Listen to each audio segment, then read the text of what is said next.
तेग बहादुर परम कृपाला, परम कृपाला। श्री गुरु गोबिंद सिंह विसाला, तहारों तहारी। भूगे वह अधीन दुखकारी, जुआ आवई निशा प्रघोरा। पंचचूर करही बड़ जूरा, त्यों विचार बिन सुंदर नारी। भोगे वह अधीन दुखकारी। वाहेगुरु जी का खालसा, वाहेगुरु जी की फतेह। राजान राज पहानान पहान, देवान देव उपमा महान। धन धन जुगा हो जुग अटल, चवर छतर तख्त दे मालिक। हलत पलत के रख्यक, वालिए दो जहान। कुल आलम दे रहबर, शांति दे मुजस्मे। सरवरे कायनात, शब्दा अवतार। शब्द गुरु बाणी गुरु, धन धन साहिब श्री गुरु ग्रंथ साहिब जीओ महाराज। जिन्हां सतगुरु सच्चे पातशाह जी महाराज जीआं दी पावन पवित्र हाजूरी अंदर, साहिबां दे पावन अस्थान तखत सचखंड श्री हजूर श्री अबचल नगर साहब जी विखे जुड़ बैठी गुरु प्यारी गुरु सवारी साध संगत जीओ। तखत साहब जी दी नित मर्यादा नितनेम अनुसार शामां दे दीवान सज रहे ਹਨ। सजे होए पावन दीवाना दे विच गुर इतिहास दियां कथा विचारां सरवण करन दे लई आप संगतां हाजरियां भर रहे हो। वड़ भागे हो आप जिन्हां नूं सतगुरु सच्चे पातशाह जी महाराज जीआं दी पावन सत संगत करन दा सुभाग अवसर प्राप्त हो रहा है। आप जीआं ने पिछले दीवाना दे विच गुरु साहिबाना दा पावन इतिहास सरवण करना कीता सी। सतगुरु सच्चे पातशाह धन साहिब श्री गुरु नानक देव जी महाराज करतारपुर साहिब दे विच सतगुरु महाराज जोत जगा रहे ਹਨ। दरबार साहब दे ऐन बिल्कुल सामने बहुत वड्डा पिपल दा दरख्त शोभाएमान है। सतगुरु सच्चे पातशाह जी महाराज ओदे हेठ मंजी डा करके सतगुरु महाराज विराजमान ਹਨ, बैठे होए ਹਨ। गुरु कीआं संगतां उथे आ करके ते नाल जदों सतगुरु महाराज जी ने परख करनी कीती है। ਜਦੋਂ ਸਤਿਗੁਰੂ ਮਹਾਰਾਜ ਜੀ ਨੇ ਵਿਕਰਾਲ ਧਾਨਕ ਦਾ ਰੂਪ ਧਾਰਨ ਕਰਨਾ ਭੱਜ ਗਏ ਤੇ ਜਦੋਂ ਉਹਨਾਂ ਨੂੰ ਵਾਪਸ ਜਾ ਕਰਕੇ ਭੱਜ ਕਰਕੇ ਸਤਿਗੁਰੂ ਮਹਾਰਾਜ ਜੀ ਦੇ ਕੋਲ ਫਿਰ ਵਾਪਸ ਵਹੀਰਾਂ ਘੱਤ ਕਰਕੇ ਸਤਿਗੁਰੂ ਮਹਾਰਾਜ ਜੀ ਦੇ ਕੋਲ ਪਹੁੰਚਦੇ ਹਨ ਤੇ ਸਤਿਗੁਰੂ ਮਹਾਰਾਜ ਜੀ ਦੇ ਚਰਨਾਂ ਦੇ ਉੱਤੇ ਮੱਥਾ ਟੇਕ ਕਰਕੇ ਬੇਨਤੀ ਕਰਦੇ, ਕਿਰਪਾ ਕਰੋ ਸਤਿਗੁਰੂ ਸੱਚੇ ਪਾਤਸ਼ਾਹ ਜੀਓ ਮਹਾਰਾਜ, किरपा करके सानू पावन उपदेश की बख्शीश करना करो। जदों प्यारिओ उन्होंने बेनती की बचन करना किया, महाराज साडे ताई उपदेश दिओ, तां सतगुरु गुरु नानक देव जी महाराज जी ने उन्हां सिखां दे ताई मंजी साहब दे उत्ते विराजमान हो करके सतगुरु महाराज जी ने पावन उपदेश दृढ़ करवाउणा कीता। सब तो पहले सतगुरु महाराज जी ने कहा कि जग रचना सब झूठ है, जान लिहोरे मीत। कह नानक थिर ना रहै, ज्यों बालू की भीत। ये जगत की जिन्नी भी रचना जिहड़ी है ये सब झूठ है, ये थिर नहीं रहन वाली है। ਫਿਰ ਮਹਾਰਾਜ ਜੀ ਨੇ ਕਿਹਾ ਬਾਲ ਜਵਾਨੀ ਔਰ ਬਿਰਧ ਪੁੰਨ ਤੀਨ ਅਵਸਥਾ ਜਾਨ।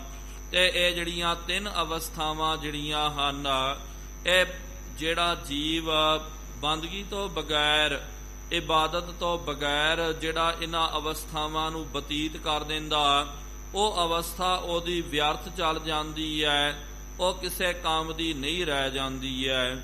ਸਭ ਤੋਂ ਪਹਿਲੇ ਸਤਿਗੁਰੂ ਮਹਾਰਾਜ ਜੀ ਨੇ ਕਿਹਾ ਕਿ ਬਾਲ ਅਵਸਥਾ ਜੋ ਹੈ, ਬਾਲ ਕਾਲ ਦੇ ਵਿੱਚ ਜੀਵ ਜਿਹੜਾ ਅਸਾਹ ਹੈ ਉਹਦਾ ਜਨਮ ਹੁੰਦਾ। ਇਹ ਮਨੁੱਖਾ ਦੇਹੀ ਜਿਹੜੀ ਹੈ, ਆਮ ਆਪਾਂ ਔਰ ਜੂਨੀਆਂ ਦੇ ਵਿੱਚ ਜਦੋਂ ਵੇਖਦੇ ਹਾਂ, ਤੱਕਦੇ ਹਾਂ, ਤਾਂ ਪਿਆਰਿਓ ਆਪਨੇ ਵੇਖਿਆ ਹੋਵੇਗਾ, ਇਹਦੇ ਬਾਬਤ ਆਪਾਂ ਕੱਲ੍ਹ ਦੇ ਦੀਵਾਨ ਦੇ ਵਿੱਚ ਵੀ ਵਿਚਾਰ ਕਰਕੇ ਆਏ ਹਾਂ। ਆਮ ਜਿਸ ਤਰ੍ਹਾਂ ਕੁੱਤੇ ਦਾ ਬੱਚਾ ਹੋ ਗਿਆ, ਗਾਂ ਦਾ ਵਛੜਾ ਹੋ ਗਿਆ, ਔਰ ਜਿਹੜੇ ਹਨ ਸ਼ੇਰ ਆਦਿਕ ਦੇ, ਤੇ ਜਦੋਂ ਉਹਨਾਂ ਦਾ ਜਨਮ ਹੁੰਦਾ ਤੇ ਫਿਰ ਤੁਰੰਤ ਉਹ ਆਪਣੇ ਪੈਰਾਂ ਤੇ ਖੜ ਜਾਂਦੇ ਹਨ। ਫਿਰ ਬਾਅਦ ਦੇ ਵਿੱਚ ਹੌਲੀ ਹੌਲੀ ਉਹ ਕੁਛ ਮਹੀਨਾ ਜਾਂ ਕੁਛ ਸਮਾਂ ਆਪਣੇ ਮਾਤਾ ਪਿਤਾ ਦੇ ਨਾਲ ਰਹਿੰਦੇ, ਫਿਰ ਉਹ ਸક્ષਮ ਹੋ ਜਾਂਦੇ। ਜਵਾਨੀ ਦੀ ਅਵਸਥਾ ਦੇ ਵਿੱਚ ਬਹੁਤ ਜ਼ਿਆਦਾ ਪ੍ਰਬਲ ਹੋ ਜਾਂਦਾ। ਅਹੰਕਾਰ ਵੀ ਜਿਹੜਾ ਜਵਾਨ ਦੇ ਮਨ ਦੇ ਵਿੱਚ ਬਹੁਤ ਜ਼ਿਆਦਾ ਚੜ ਜਾਂਦਾ ਹੈ। ਇਸ ਕਰਕੇ ਜ਼ਿਆਦਾ ਕਰਕੇ ਛੋਟੇ ਬੱਚਿਆਂ ਨੂੰ ਤਾਂ ਉਨਾ ਅਭਿਮਾਨ ਨਹੀਂ ਹੁੰਦਾ। ਕਈ ਬਜ਼ੁਰਗ ਵੀ ਆਪਾਂ ਵੇਖਦੇ ਹਾਂ ਜਿਹੜੇ ਆਪ ਨਿਢਾਲ ਹੋ ਜਾਂਦੇ ਹਨ, ਉਹਨਾਂ ਦੇ ਅੰਦਰ ਵੀ ਜ਼ਿਆਦਾ ਨਹੀਂ, ਲੇਕਿਨ ਜਵਾਨਾਂ ਦੇ ਵਿੱਚ ਦੇਖੋ ਕਿੰਨਾ ਜ਼ਿਆਦਾ ਅਹੰਕਾਰ ਹੁੰਦਾ। ਉਹ ਤਾਂ ਆਨ ਕੋ ਆਨਤ ਹੈ ਨਾ ਹੀ ਹੈ, ਉਹ ਦੂਜੇ ਨੂੰ ਤਾਂ ਸਿਹਾਰੀ ਬਿਹਾਰੀ ਸਮਝਦੇ ਹਨ। ਆਪਸ ਕਾ ਦੀਰਘ ਕਰ ਜਾਣਾ, ਆਪਣੇ ਆਪ ਨੂੰ ਬਹੁਤ ਵੱਡਾ ਉਹ ਸਮਝਦੇ ਹਨ। ਕਹਿਣ ਦਾ ਭਾਵ ਸਤਿਗੁਰੂ ਮਹਾਰਾਜ ਜੀ ਨੇ ਇੱਥੇ ਕਿਹਾ ਕਿ ਇਹ ਜਵਾਨੀ ਦੀ ਅਵਸਥਾ ਦੇ ਵਿੱਚ ਇੱਕ ਨਹੀਂ, ਦੋ ਨਹੀਂ, 5 ਚੋਰ ਆ ਕਰਕੇ ਇਹਦੀ ਸੰਪਦਾ ਨੂੰ ਲੁੱਟਦੇ ਹਨ। ਸਤ ਸੰਤੋਖ ਵਿਰਾਗ ਵਿਚਾਰਾ। ਕੀ ਲੁੱਟਦੇ ਹਨ? ਅੰਮ੍ਰਿਤ ਲੂਟੈ ਮਨ ਮੁਖ ਨਹੀਂ ਬੂਝੈ, ਕੋਇ ਨਾ ਸੁਣੈ ਪੁਕਾਰਾ। ਸਤਿਗੁਰੂ ਮਹਾਰਾਜ ਜੀ ਨੇ ਵੀ ਗੁਰਬਾਣੀ ਦੇ ਵਿੱਚ ਇਹ ਬਚਨ ਕਰਨਾ ਕੀਤਾ। ਤੇ ਇਹ ਚੋਰ ਕੀ ਕਰਦੇ? 5 ਵਿਕਾਰ ਮਨ ਮਹਿ ਬਸੈ। ਇਹ 5 ਵਿਕਾਰ ਕੀ ਕਰਦੇ? ਸਤ, ਸੰਤੋਖ, ਵਿਰਾਗ, ਸ਼ੁਭ ਵਿਚਾਰ ਆਦਿਕ।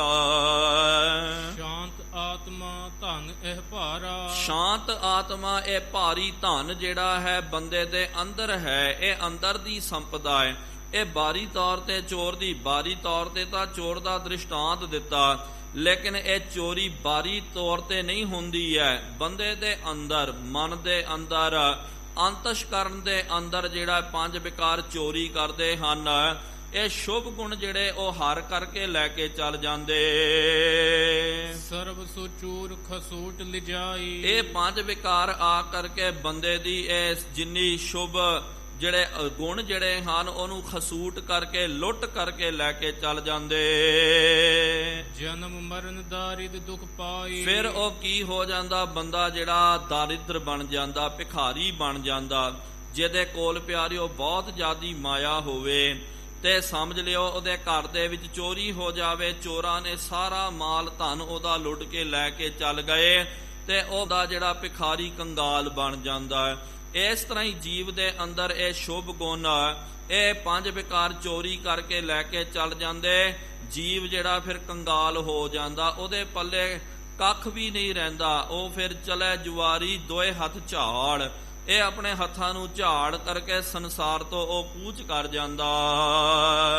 ਇਨ ਤਸਕਰ ਤੇ ਵੈ ਜੇ ਸੁਚੇਤੂ। ਇਹ ਜਿਹੜੇ ਤਸਕਰ ਜਿਹੜੇ ਹਨ, 5 ਵਿਕਾਰ ਜਿਹੜੇ ਹਨ, ਇਹਨਾਂ ਤੋਂ ਜੇ ਕੋਈ ਬੰਦਾ ਜਿਹੜਾ ਜਵਾਨੀ ਦੇ ਵਿੱਚ ਸੁਚੇਤ ਹੋ ਜਾਵੇ, ਦਰਬ ਆਤਮਾ ਰਖੈ ਨਿਕੇਤੂ। ਉਹ ਫਿਰ ਆਤਮਾ ਰੂਪੀ ਦਰਬ ਜਿਹੜਾ ਆਪਣੇ ਘਰ ਦੇ ਵਿੱਚ ਰੱਖ ਲੈਂਦਾ। ਚੋਰੀਆਂ ਪਿਆਰਿਓ ਉਹਨਾਂ ਘਰ ਦੇ ਵਿੱਚ ਹੁੰਦੀਆਂ, ਜਿਸ ਘਰ ਦੇ ਵਿੱਚ ਬੰਦਾ ਅਵੇਸਲਾ ਹੋ ਜਾਵੇ, ਜਿਸ ਘਰ ਦਾ ਰਖਵਾਲਾ ਜਿਹੜਾ ਢਿੱਲਾ ਪੈ ਜਾਵੇ, ਰਖਵਾਲਾ ਜਿਹੜਾ ਉਹ ਸੌ ਜਾਵੇ, ਸੁਚੇਤ ਨਾ ਹੋਵੇ, ਤਾਂ ਹੀ ਚੋਰੀਆਂ ਹੁੰਦੀਆਂ। ਜੇ ਰਖਵਾਲਾ ਸੁਚੇਤ ਹੋਵੇ, ਪੂਰਾ ਪ੍ਰਬੰਧ ਕਰਨਾ ਕੀਤਾ, ਤਾਂ ਸੱਚ ਜਾਣੋ ਉਹਨਾਂ ਘਰਾਂ ਦੇ ਵਿੱਚ ਜ਼ਿਆਦੀ ਚੋਰੀ ਨਹੀਂ ਹੁੰਦੀ ਹੈ। ਕਿਉਂਕਿ ਚੋਰ ਵੀ ਪਿਆਰਿਓ ਇੱਕ ਦਿਨ ਸਿਰਫ ਚੋਰੀ ਕਰਕੇ ਥੋੜੀ ਚੱਲ ਜਾਂਦੇ। ਆਮ ਆਪਾਂ ਵੇਖਦੇ ਹਾਂ ਸਿਆਣੇ 10 ਦਿਨ ਚੋਰੀ ਕਰਨ ਵਾਲਾ ਪਹਿਲੇ ਉਹ ਪੂਰੇ ਇਲਾਕੇ ਦਾ ਜਾਇਜ਼ਾ ਲੈਂਦਾ, ਮੁਆਇਨਾ ਕਰਦਾ, ਵੇਖਦਾ ਕਿ ਕਿਹੜਾ ਘਰ ਜਿਹੜਾ ਹੈ ਗਫਲਤ ਦੀ ਨੀਂਦ ਦੇ ਵਿੱਚ ਸੁੱਤਾ ਹੋਇਆ। ਉਹਨੂੰ ਫਿਰ ਪਤਾ ਲੱਗ ਜਾਂਦਾ ਕਿ ਭਾਈ ਆਹ ਘਰ ਦੇ ਬੰਦੇ, ਇਹਨਾਂ ਦੇ ਕੋਲ ਹੈ ਵੀ ਮਾਇਆ ਤੇ ਨਾਲ ਇਹ ਗਫਲਤ ਦੇ ਵਿੱਚ ਸੁੱਤੇ ਹੋਏ ਹਨ। ਉਹਨਾਂ ਘਰਾਂ ਦੇ ਵਿੱਚ ਹੀ ਚੋਰੀ ਹੁੰਦੀ ਹੈ ਤੇ ਜਿੱਥੇ ਰਖਵਾਲਾ ਸੁਚੇਤ ਹੋਵੇ ਤੇ ਚੋਰ ਉਹਨੂੰ ਵੇਖ ਕਰਕੇ ਹੀ ਭੱਜ ਜਾਂਦੇ ਹਨ। ਧਨ ਸੇ ਨਰ ਪਾਵਹਿ ਪਦ ਭੂਰੀ। ਸਤਿਗੁਰੂ ਜੀ ਕਹਿਣ ਲੱਗੇ ਉਹ ਮਨੁੱਖ ਧਨਤਾ ਦੇ ਯੋਗ ਹਨ ਜਿਨ੍ਹਾਂ ਨੇ ਆਪਣੀ ਆਤਮਿਕ ਸੰਪਦਾ ਨੂੰ ਰੱਖ ਲੈਣਾ ਕੀਤਾ। ਆਨੰਦ ਬਿਖੈ ਥਿਤ ਤਹਿ ਬਿਧ ਰੂਰੀ। ਉਹ ਫਿਰ ਆਨੰਦ ਦੇ ਵਿੱਚ ਸਦਾ ਵਾਸਤੇ ਸਥਿਤ ਹੋ ਜਾਂਦੇ ਹਨ। ਪਰਮ ਸਤਰ ਇਹ ਜੋ ਬਨ ਜਾਨੋ। ਆ ਕਰ ਦਿੰਦਾ ਉਹ ਜਵਾਨੀ ਉਹਦੇ ਵਾਸਤੇ ਬਹੁਤ ਵੱਡੀ ਸ਼ਤਰੂ ਬਣ ਜਾਂਦੀ ਹੈ। ਕਾਮ ਕ੍ਰੋਧ ਇਹ ਸਤਰ ਪਛਾਨੋ। ਕਾਮ ਕ੍ਰੋਧ ਇਹ ਪੰਜ ਵਿਕਾਰ ਜਿਹੜੇ ਇਹਦੇ ਵੈਰੀ ਤੁਸੀਂ ਜਾਣਨਾ ਕਰੋ। ਬਾਰ ਬਾਰ ਇਹ ਕਰਹਿ ਪ੍ਰਹਾਰਾ। ਇਹ ਨਹੀਂ ਹੈ ਕਿ ਇੱਕ ਵਾਰੀ ਪ੍ਰਹਾਰ ਕਰਕੇ ਇਹਨਾਂ ਨੇ ਹਟ ਜਾਣਾ। ਚੋਰ ਤਾਂ ਪਿਆਰਿਓ ਬਾਰੀ ਚੋਰ ਤਾਂ ਇੱਕ ਵਾਰੀ ਚੋਰੀ ਕਰਕੇ ਨਿਕਲ ਜਾਂਦਾ, ਲੇਕਿਨ ਇਹ ਇਹੋ ਜਿਹੇ ਚੋਰ ਹਨ ਨਿਤ ਆ ਕਰਕੇ ਬੰਦੇ ਦੇ ਅੰਦਰ ਵੜ ਕਰਕੇ ਉਹਦੇ ਸ਼ੁਭ ਗੁਣਾਂ ਨੂੰ ਹਰ ਲੈਂਦੇ ਹਨ, ਚੁਰਾ ਕੇ ਲੈ ਕੇ ਚੱਲ ਜਾਂਦੇ। ਖੰਡ ਖੰਡ ਮਨ ਕੋ ਕਰ ਡਾਰਾ। ਮਨ ਨੂੰ ਇਹ ਖੰਡ ਖੰਡ ਕਰਕੇ ਰੱਖ ਲੈਂਦੇ ਹਨ। ਮਨ ਜਿਹੜਾ ਇਹਨਾਂ ਵਿਕਾਰਾਂ ਦੇ ਵਿੱਚ ਲੱਗ ਕਰਕੇ ਕਦੇ ਕਾਮ ਦੇ ਵੱਲ, ਕਦੇ ਕ੍ਰੋਧ, ਕਦੇ ਲੋਭ ਮੋਹ ਅਹੰਕਾਰ ਦੇ ਵਿੱਚ ਖੰਡ ਖੰਡ ਹੋ ਕਰਕੇ ਉਹ ਦੌੜਦਾ ਹੈ, ਭੱਜਦਾ ਹੈ। ਜਿਉ ਸਾਵਨ ਵੈ ਬਰਖਾ ਭਾਰੀ। ਸਤਿਗੁਰੂ ਮਹਾਰਾਜ ਜੀ ਨੇ ਹੁਣ ਅਗਲਾ ਇੱਕ ਔਰ ਪ੍ਰਮਾਣ ਦਿੱਤਾ, ਦ੍ਰਿਸ਼ਟਾਂਤ ਦਿੱਤਾ। ਜਿਸ ਤਰ੍ਹਾਂ ਕਿ ਸਾਉਣ ਦੇ ਮਹੀਨੇ ਦੇ ਵਿੱਚ ਹੁਣ ਵੀ ਜਿਹੜਾ ਮਹੀਨਾ ਚੱਲ ਰਿਹਾ ਨਾ, ਇਹ ਸਾਉਣ ਦਾ ਮਹੀਨਾ ਚੱਲ ਰਿਹਾ ਤੇ ਇਹਨਾਂ ਮਹੀਨਿਆਂ ਦੇ ਵਿੱਚ ਬਰਖਾ ਦੀ ਰੁੱਤ ਹੁੰਦੀ ਹੈ, ਬਹੁਤ ਜ਼ਿਆਦਾ ਮੀਂਹ ਪੈਂਦਾ। ਸਰਤਾ ਕੋ ਪ੍ਰਵਾਹ ਬਲਕਾਰੀ। ਜੋ ਸਰਤਾ ਜਿਹੜੀਆਂ ਨਦੀਆਂ ਜਿਹੜੀਆਂ ਹਨ ਜੇਠ ਹਾੜ ਦੇ ਵਿੱਚ ਜੋ ਪਿਆਰਿਓ ਬਿਲਕੁਲ ਵਿਲੁਪਤ ਹੋ ਜਾਂਦੀਆਂ, ਸੁੱਕ ਜਾਂਦੀਆਂ, ਲੇਕਿਨ ਜਦੋਂ ਇਹਨਾਂ ਮਹੀਨਿਆਂ ਦੇ ਵਿੱਚ ਬਹੁਤ ਜ਼ਿਆਦਾ ਮੀਂਹ ਪੈ ਜਾਵੇ ਉਹਨਾਂ ਦੇ ਵਿੱਚ ਹੜ੍ਹ ਆ ਜਾਂਦਾ, ਜਲ ਇੰਨਾ ਚੜ ਕੇ ਆਉਂਦਾ। ਕਈ ਵਾਰੀ ਪਾਣੀ ਨਦੀਆਂ ਜਿਹੜੀਆਂ ਉਹ ਵਿਕਰਾਲ ਸਮੁੰਦਰ ਦਾ ਰੂਪ ਧਾਰਨ ਕਰ ਲੈਂਦੀਆਂ। ਕਿਉਂ ਜੋਬਨ ਕੇ ਆਵਨ ਕਰਕੇ। ਇਸ ਤਰ੍ਹਾਂ ਹੀ ਆ ਜੋਬਨ ਜਿਹੜਾ ਹੈ ਇਹ ਤਾਂ ਹੜ੍ਹ ਦੇ ਵਾਂਗੂ ਹੈ। ਜਿਸ ਤਰ੍ਹਾਂ ਹੜ੍ਹ ਦੇ ਵਿੱਚ ਤੇ ਸੌਣ ਭਾਦਰੋਂ ਦੇ ਮਹੀਨੇ ਦੇ ਵਿੱਚ ਕਿਸ ਤਰ੍ਹਾਂ ਜਲ ਜਿਹੜਾ ਐਨ ਚੜ ਕੇ ਆ ਜਾਂਦਾ, ਇਸ ਤਰ੍ਹਾਂ ਹੀ ਜਵਾਨੀ ਦੇ ਵਿੱਚ ਜੋਬਨ ਜਿਹੜਾ ਹੈ, ਸ਼ਕਤੀ ਜਿਹੜੀ ਆ ਉਬਾਲੇ ਖਾਉਂਦੀ ਹੈ, ਚੜ ਕਰਕੇ ਆ ਜਾਂਦੀ। ਤ੍ਰਿਸ਼ਨਾ ਹੂਤ ਅਧਿਕ ਬਲ ਧਰ ਕੇ। ਇਹਦੇ ਵਿੱਚ ਬਹੁਤ ਜ਼ਿਆਦੀ ਫਿਰ ਤ੍ਰਿਸ਼ਨਾ ਲੱਗ ਜਾਂਦੀ ਹੈ। ਤ੍ਰਿਸ਼ਨਾ ਦਾ ਇਹ ਬੰਦਾ ਜਿਹੜਾ ਮਾਰਾ ਹੋ ਜਾਂਦਾ। ਜਿਉ ਸਾਗਰ ਗੰਭੀਰ ਅਪਾਰੇ। ਸਤਿਗੁਰੂ ਜੀ ਕਹਿੰਦੇ ਜਿਸ ਤਰ੍ਹਾਂ ਕਿ ਸਾਗਰ ਜਿਹੜਾ ਗੰਭੀਰ ਹੁੰਦਾ, ਅਪਾਰ ਹੁੰਦਾ, ਮੱਛ ਕੱਛ ਹੈ ਨਕਰ ਮਝਾਰੇ। ਉਹਦੇ ਵਿੱਚ ਕਈ ਮੱਛ ਕੱਛ ਬਹੁਤ ਭਿਆਨਕ ਉਹਦੇ ਵਿੱਚ ਜੀਵ ਜੰਤ ਰਹਿੰਦੇ ਹਨ ਪਾਣੀ ਦੇ ਵਿੱਚ। ਜਦੋਂ ਪਾਣੀ ਵਿਕਰਾਲ ਹੋ ਜਾਵੇ, ਇੱਕ ਤਾਂ ਉਹਦੇ ਵਿੱਚੋਂ ਆਪਾਂ ਤਰਨਾ ਬਹੁਤ ਜ਼ਿਆਦਾ ਕਠਿਨ ਹੋ ਜਾਂਦਾ, ਨਾਲ ਉਹਦੇ ਵਿੱਚ ਪਾਣੀ ਦੇ ਜੰਗਲੀ ਜੀਵ ਇੰਨੇ ਜ਼ਿਆਦੇ ਹੁੰਦੇ, ਕਈ ਵਾਰੀ ਆਪਾਂ ਪਾਣੀ ਵਿੱਚ ਵੜੋ ਉਹ ਬੰਦੇ ਨੂੰ ਉਂਝ ਹੀ ਛਕ ਲੈਂਦੇ ਹਨ। ਤਰਨੋ ਕਠਨ ਤਾਹਿ ਕੋ ਹੋਈ। ਫਿਰ ਪਿਆਰਿਓ ਇਹਦੇ ਵਿੱਚੋਂ ਤਰਨਾ ਜਿਹੜਾ ਹੈ ਬਹੁਤ ਜ਼ਿਆਦਾ ਕਠਿਨ ਹੋ ਜਾਂਦਾ। ਜਿਹੜਾ ਕਈ ਬੰਦੇ ਤਰ ਵੀ ਜਾਣ ਤੇ ਫਿਰ ਇਹਨਾਂ ਜਾਨਵਰਾਂ ਦਾ ਬਹੁਤ ਜ਼ਿਆਦਾ ਖਤਰਾ ਹੋ ਜਾਂਦਾ ਹੈ। ਉਹ ਫਿਰ ਅੱਧ ਵਿਚਕਾਰ ਹੀ ਬੰਦੇ ਨੂੰ ਮਾਰ ਕੇ ਖਾ ਜਾਂਦੇ ਹਨ। ਚੜ੍ਹੈ ਜਹਾਜ਼ ਪਾਏ ਤਟ ਸੂਈ। ਫਿਰ ਉਹ ਬੰਦਾ ਕੀ ਕਰਦਾ, ਜਿਸ ਤਰ੍ਹਾਂ ਕਿ ਨਦੀਆਂ ਦੇ ਉੱਤੇ ਜਦੋਂ ਤੂਫਾਨ ਆ ਜਾਂਦਾ, ਉਫਾਨ ਦੇ ਉੱਤੇ ਨਦੀਆਂ ਆ ਜਾਂਦੀਆਂ, ਪਤਾ ਹੁੰਦਾ ਕਿ ਭਾਈ ਇਹਨੂੰ ਆਪਾਂ ਤਾਰ ਨਹੀਂ ਸਕਦੇ ਆ, ਜੇ ਆਪਾਂ ਪਾਣੀ ਵਿੱਚ ਵੜਾਂਗੇ। ਵੱਡੇ ਵੱਡੇ ਤੈਰਾਕ ਵੀ ਜਿਹੜੇ ਨਾ ਉਹ ਫਿਰ ਪਿਆਰਿਓ ਐਨ ਖੁੱਲੇ ਵਹਿਣ ਦੇ ਵਿੱਚ ਉਹ ਛਾਲ ਨਹੀਂ ਮਾਰਦੇ ਹਨ, ਕਿਉਂਕਿ ਪਾਣੀ ਦਾ ਪ੍ਰਵਾਹ ਇੰਨਾ ਜ਼ਿਆਦਾ ਤੇਜ਼ ਹੋ ਜਾਂਦਾ। ਕਈ ਵਾਰੀ ਛਾਲ ਮਾਰੋ ਕਈ ਕਿਲੋਮੀਟਰ ਤੱਕ ਅੱਗੇ ਤੱਕ ਪਾਣੀ ਤੁਹਾਨੂੰ ਧੱਕ ਕੇ ਲੈ ਕੇ ਚੱਲ ਜਾਂਦਾ। ਇੱਥੋਂ ਛਾਲ ਮਾਰ ਦਿੱਤੀ 5-10 ਕਿਲੋਮੀਟਰ ਤੱਕ ਕਈ ਵਾਰੀ ਆਰਾਮ ਨਾਲ ਬੰਦਾ ਨਿਕਲ ਜਾਂਦਾ ਹੈ। ਤੇ ਦੂਜੀ ਗੱਲ ਹੈ, ਜੇ ਪਾਰ ਉਤਰਨਾ ਤੇ ਲੇਕਿਨ ਧਾਰਾ ਦੇ ਵਿੱਚ ਲੱਗ ਗਿਆ ਤੇ ਬੰਦਾ ਪਾਰ ਵੀ ਨਹੀਂ ਉਤਰ ਸਕਦਾ, ਤੇ ਨਾਲ ਜੀਵ ਜੰਤੂਆਂ ਦਾ ਵੀ ਬਹੁਤ ਜ਼ਿਆਦਾ ਖਤਰਾ ਹੈ। ਫਿਰ ਕੀ ਹੁੰਦਾ, ਜੇ ਇਹਨੂੰ ਪਾਰ ਕਰਨਾ ਹੋਵੇ ਤਾਂ ਸਿਆਣੇ ਕੀ ਕਰਦੇ ਹਨ? ਉਹ ਬੇੜੇ ਦਾ ਪ੍ਰਬੰਧ ਕਰਦੇ ਹਨ, ਜਹਾਜ਼ ਦਾ ਪ੍ਰਬੰਧ ਕਰਦੇ। ਤਿਉ ਜੋਬਨ ਹੈ ਸਹਿਤ ਬਿਕਾਰਾ। ਇਸ ਤਰ੍ਹਾਂ ਹੀ ਸਤਿਗੁਰੂ ਜੀ ਕਹਿਣ ਲੱਗੇ ਆ ਜੋਬਨ, ਆ ਜਵਾਨੀ ਜਿਹੜੀ ਆ ਇਹ ਤਾਂ ਵਿਕਾਰ ਦੇ ਸੰਯੁਕਤ ਹੈ। ਤਰਨੋ ਕਠਨ ਨਾ ਪਾਵਹਿ ਪਾਰਾ। ਇਹ ਜਵਾਨੀ ਦੇ ਵਿੱਚੋਂ ਪਾਰ ਉਤਾਰਾ ਕਰਦਾ ਬਹੁਤ ਜ਼ਿਆਦਾ ਕਠਨ ਹੋ ਜਾਂਦਾ, ਬਹੁਤ ਜ਼ਿਆਦਾ ਕਠਨ ਹੋ ਜਾਂਦਾ। ਲਖ ਸਤ ਸੰਗਤ ਪੂਤ ਮਹਾਨਾ। ਫਿਰ ਕੀ ਕਰਨਾ ਹੈ ਜੇ ਆਪਾਂ ਨੇ ਤਰਨਾ ਹੀ ਹੈ, ਜੇ ਜਵਾਨੀ ਅਵਸਥਾ ਦੇ ਵਿੱਚ ਤਰਨਾ ਹੀ ਹੈ ਨਾ ਪਿਆਰਿਓ ਭਉ ਸਾਗਰ ਦੇ ਵਿੱਚ, ਇਹ ਨਾ ਸਮਝਣਾ ਕਰੋ ਕਿ ਨਹੀਂ ਜੀ ਜਵਾਨੀ ਦੇ ਵਿੱਚ ਕੋਈ ਤਾਰੀ ਨਹੀਂ ਸਕਦਾ, ਜਿਹੜਾ ਵੀ ਉਤਰੇਗਾ ਡੁੱਬ ਜਾਵੇਗਾ। ਠੀਕ ਹੈ, ਉਹ ਸਿੱਧਾ ਛਾਲ ਮਾਰੇਗਾ, ਜਲ ਦੇ ਵਿੱਚ ਖਤਰਾ ਬਹੁਤ ਜ਼ਿਆਦਾ ਹੋਵੇਗਾ।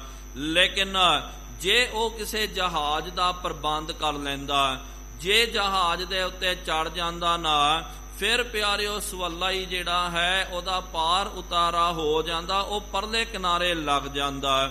ਇੱਥੇ ਕਿਹੜਾ ਜਹਾਜ਼ ਕਿਹੜਾ ਹੈ? ਸਤਿਗੁਰੂ ਮਹਾਰਾਜ ਜੀ ਨੇ ਕਿਹਾ ਕਿ ਸਤ ਸੰਗਤ ਜਿਹੜਾ ਇਹ ਜਹਾਜ਼ ਦੇ ਵੱਤ ਹੈ।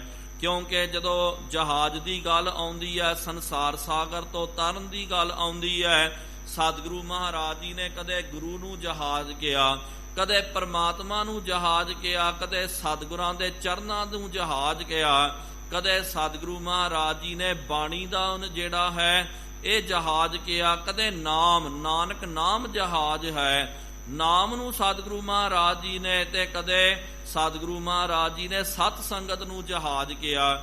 ਹੁਣ ਇੱਥੇ ਮਹਾਰਾਜ ਜੀ ਕਹਿੰਦੇ ਕਿ ਭਾਈ ਸਤ ਸੰਗਤ ਰੂਪੀ ਜਹਾਜ਼ ਦੇ ਵਿੱਚ ਜਿਹੜਾ ਵੀ ਆ ਜਾਂਦਾ, ਇਹਦਾ ਮਤਲਬ ਕਿ ਜਵਾਨੀ ਦੇ ਵਿੱਚ ਜਿਹੜੇ ਵੀ ਨੇਮੀ ਪ੍ਰੇਮੀ ਜਵਾਨੀ ਅਵਸਥਾ ਦੇ ਵਿੱਚ ਸਤ ਸੰਗਤ ਦੇ ਵਿੱਚ ਆ ਕਰਕੇ ਬੈਠਦੇ ਹਨ, ਜੁੜਦੇ ਹਨ, ਕਥਾ ਕੀਰਤਨ ਦਾ ਰਸ ਮਾਣਦੇ ਹਨ, ਜਾਣੋ ਕਿ ਉਹ ਸਤ ਸੰਗੀ ਰੂਪੀ ਜਹਾਜ਼ ਦੇ ਉੱਤੇ ਚੜ ਗਏ। ਸਿਮਰਨ ਨਾਮ ਜਹਾਂ ਬਰਦਵਾਨਾ। ਉਹਦੇ ਵਿੱਚ ਕੀ, ਕਿਉਂਕਿ ਅੱਜ ਕੱਲ ਦੇ ਜ਼ਮਾਨੇ ਦੇ ਵਿੱਚ ਪਿਆਰਿਓ ਇਹਨਾਂ ਚੀਜ਼ਾਂ ਦਾ ਪਤਾ ਨਹੀਂ ਹੋਵੇਗਾ। ਪਹਿਲੇ ਜ਼ਮਾਨਿਆਂ ਦੇ ਵਿੱਚ ਕੀ ਕੀਤਾ ਜਾਂਦਾ ਸੀ, ਜਹਾਜ਼ ਜਿਹੜਾ ਹੁੰਦਾ ਨਾ, ਉਹਦੇ ਫਿਰ ਇੱਕ ਸਿਰੇ ਦੇ ਉੱਤੇ ਬਹੁਤ ਵੱਡੀ ਲੱਕੜ ਜਿਹੜੀ ਆ ਉਹ ਬੰਨ ਕਰਕੇ ਰੱਖਦੇ ਹਨ, ਤੇ ਨਾਲ ਉਹਦਾ ਪੋਤ ਜਿਹੜਾ ਹੁੰਦਾ ਹੈ, ਇੱਕ ਬਹੁਤ ਮੋਟਾ ਜਿਹਾ ਕਪੜਾ ਹੁੰਦਾ ਹੈ, ਉਹ ਕਪੜੇ ਨੂੰ ਉਹ ਬੰਦ ਕਰਕੇ ਰੱਖਦੇ। ਤੇ ਜਦੋਂ ਪਿਆਰਿਓ ਸਮੁੰਦਰ ਦੇ ਵਿੱਚ ਉਤਰਨਾ ਜਾਂ ਇਹਨੂੰ ਦਰਿਆ ਨੂੰ ਪਾਰ ਕਰਨਾ, ਉਹ ਕੀ ਕਰਦੇ ਹਨ, ਉਹ ਬਸਤਰ ਜਿਹੜਾ ਖੋਲ ਕਰਕੇ ਦੂਜੇ ਪਾਸੇ ਬੰਨ ਦਿੰਦੇ। ਤੇ ਜਦੋਂ ਹਵਾ ਦਾ ਥਪੇੜਾ ਵੱਜਦਾ ਨਾ, ਉਹ ਇਹੋ ਜਿਹਾ ਕਪੜਾ ਹੁੰਦਾ, ਬੜਾ ਮੋਟਾ ਹੁੰਦਾ, ਪਾਰਦਰਸ਼ੀ ਨਹੀਂ ਹੁੰਦਾ। ਕਈ ਆਮ ਕੱਪੜੇ ਵੇਖਦੇ ਆ, ਉਹਦੇ ਵਿੱਚ ਹਵਾ ਆ ਜਾਵੇ ਉਹ ਦੂਜੇ ਪਾਸੇ ਨਿਕਲ ਜਾਂਦੀ ਹੈ, ਲੇਕਿਨ ਕਪੜਾ ਇੰਨਾ ਮੋਟਾ ਹੁੰਦਾ। ਨਾਮ ਜਪਣਾ ਚਾਹੀਦਾ, ਨਾਮ ਦਾ ਸਰਵਣ ਕਰਨਾ ਚਾਹੀਦਾ, ਇਹ ਨਾ ਹੋਵੇ। ਕਈ ਵਾਰੀ ਪਿਆਰਿਓ ਮਾਫ ਕਰਨਾ, ਆਪਾਂ ਵੇਖਦੇ ਆ ਕਈ ਬੱਚੇ ਕਹਿ ਦਿੰਦੇ ਹਨ ਘਰਾਂ ਦੇ ਵਿੱਚ, ਕਿੱਥੇ ਚੱਲੇ ਜੀ? ਹਾਂ ਅਸੀਂ ਤਾਂ ਗੁਰਦੁਆਰੇ ਚੱਲੇ ਆ। ਠੀਕ ਹੈ ਭਾਈ, ਤੇ ਗੁਰੂ ਘਰ ਦੇ ਵਿੱਚ ਆ ਕਰਕੇ ਇੱਥੇ ਬਹਿ ਜਾਣਾ, ਥੱਲੇ ਮੋਬਾਈਲ ਲੈ ਕਰਕੇ ਗੇਮ ਖੇਡਦੇ ਜਾਓ, ਗੱਲਾਂ ਬਾਤਾਂ ਕਰੀ ਜਾਓ, ਤੇ ਇੱਥੇ ਉੱਥੇ ਝਾਕੀ ਜਾਓ, ਵੇਖੀ ਜਾਓ ਜੀ ਕੀ ਬਣਿਆ, ਉਹ ਛਕ ਲਿਆ, ਇਹ ਛਕ ਲਿਆ, ਟਾਈਮ ਪਾਸ ਕਰ ਲਿਆ, ਮੌਜ ਮਸਤੀ ਕਰ ਲਈ।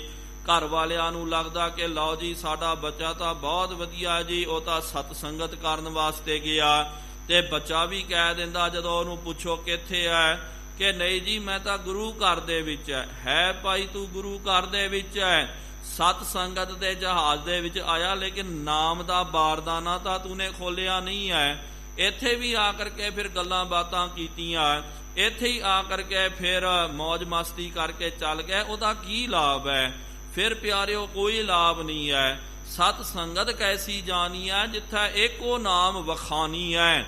ਵਖਾਨੀ ਹੈ ਦਾ ਮਤਲਬ ਜਿੱਥੇ ਇੱਕ ਪ੍ਰਮਾਤਮਾ ਦਾ ਨਾਮ ਦਾ ਸਿਮਰਨ ਹੁੰਦਾ, ਸਾਰੇ ਜਿੱਥੇ ਸਿਮਰਨ ਕਰਦੇ ਹਨ, ਉਹ ਸਤ ਸੰਗਤ ਹੈ। ਸਿਰਫ ਗੁਰੂ ਘਰ ਦੇ ਵਿੱਚ ਆ ਕਰਕੇ ਗੱਲਾਂ ਬਾਤਾਂ ਕਰਕੇ ਮੌਜ ਮੇਲੇ ਕਰਕੇ ਚੱਲ ਜਾਓ ਤਾਂ ਪਿਆਰਿਓ ਇਹ ਸਤ ਸੰਗਤ ਤਾਂ ਨਹੀਂ ਹੋਈ ਹੈ। ਸਤ ਸੰਗਤ ਦੇ ਵਿੱਚ ਆ ਕਰਕੇ ਨਾਮ ਜਪਣਾ, ਬਾਣੀ ਪੜ੍ਹਨਾ, ਕਥਾ ਚੱਲ ਰਹੀ ਹੈ ਕਥਾ ਨੂੰ ਸਰਵਣ ਕਰਨਾ, ਕੀਰਤਨ ਚੱਲ ਰਿਹਾ ਉਹਨੂੰ ਸਰਵਣ ਕਰਨਾ। ਤੇ ਇੱਕ ਗੱਲ ਪਿਆਰਿਓ ਇਹ ਵੀ ਆਪਾਂ ਨੋਟ ਕਰਨੀ ਚਾਹੀਦੀ ਹੈ, ਜਦੋਂ ਆਪਾਂ ਅੰਮ੍ਰਿਤਪਾਨ ਉਹ ਲੋਕ ਭਲਾਈ ਵਾਸਤੇ ਗੁਰੂ ਕੇ ਨਿਮਿਤ ਉਹ ਕੱਢਣਾ, ਇਹ ਮਾਇਆ ਹੋ ਗਈ। ਨਾਲ ਇਹ ਵੀ ਬਚਨ ਕੀਤਾ ਜਾਂਦਾ ਸਵਾਸਾਂ ਦਾ ਵੀ ਦਸਵੰਧ ਜਿਹੜਾ ਇਹ ਵੀ ਤੁਸੀਂ ਜ਼ਰੂਰ ਕੱਢਣਾ ਹੈ। ਤੇ ਫਿਰ ਕੀ ਹੈ ਇਹਦਾ ਮਤਲਬ, ਜੇ ਆਪਾਂ ਵੇਖਦੇ ਹਾਂ 24,000 ਇੱਕ ਹਿਸਾਬ ਦੇ ਨਾਲ ਬੰਦਾ ਸਵਾਸ ਲੈਂਦਾ, 1 ਘੰਟੇ ਦੇ ਵਿੱਚ 1,000 ਦੇ, ਇਹ ਰਾਏ ਹੈ, ਆਪਣੀ ਮੱਤ ਹੈ, ਘੱਟ ਵੱਧ ਵੀ ਹੋ ਸਕਦਾ। ਚਲੋ ਸਵਾਸਾਂ ਦੇ ਹਿਸਾਬ ਨਹੀਂ, ਆਪਾਂ ਘੰਟਿਆਂ ਦੇ ਹਿਸਾਬ ਨਾਲ ਗਿਣਨਾ ਕਰੀਏ। 24 ਘੰਟੇ ਦਾ ਦਿਨ ਤੇ ਰਾਤ ਹੁੰਦੀ ਹੈ, ਇਹਦਾ ਪਿਆਰਿਓ 10ਵਾਂ ਹਿੱਸਾ ਕੱਢ ਦਿਓ, ਸਿੱਧੀ ਗੱਲ ਹੈ 2.5 ਘੰਟੇ ਬਣ ਜਾਂਦੇ ਹਨ।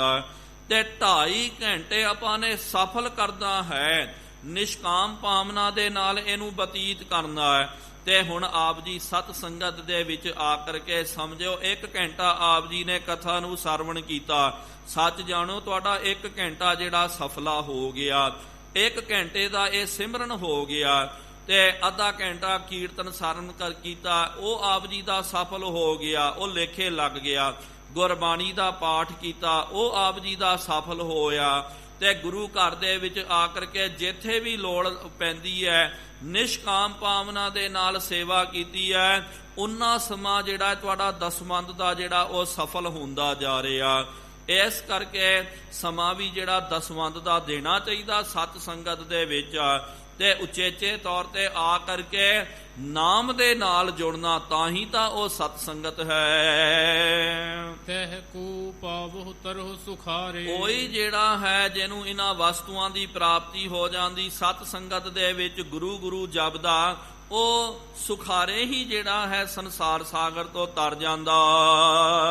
ਆਨੰਦ ਪ੍ਰਾਪਤ ਪਾਰ ਕਰਾਰੇ, ਉਹਨੂੰ ਆਨੰਦ ਦੀ ਪ੍ਰਾਪਤੀ ਹੋ ਜਾਂਦੀ ਹੈ, ਉਹਦਾ ਨਿਸਤਾਰਾ ਹੋ ਜਾਂਦਾ ਹੈ। ਇਸ ਜਹਾਜ਼ ਬਿਨ ਪਾਰ ਨਾ ਪਾਵੋ, ਆ ਜਿਹੜਾ ਜਹਾਜ਼ ਮਹਾਰਾਜ ਜੀ ਨੇ ਕਿਹਾ ਨਾ, ਸਤ ਸੰਗਤ ਰੂਪੀ ਜਹਾਜ਼ ਤੋਂ ਬਗੈਰ, ਨਾਮ ਦੇ ਜਹਾਜ਼, ਗੁਰੂ ਦੇ ਜਹਾਜ਼ ਤੋਂ ਬਗੈਰ ਭਾਵੇਂ ਜੋ ਮਰਜੀ ਬੰਦਾ ਕਰ ਲਵੇ, ਇਹ ਤੋਂ ਬਗੈਰ ਉਹਦਾ ਪਾਰ ਉਤਾਰਾ ਨਹੀਂ ਹੋ ਸਕਦਾ।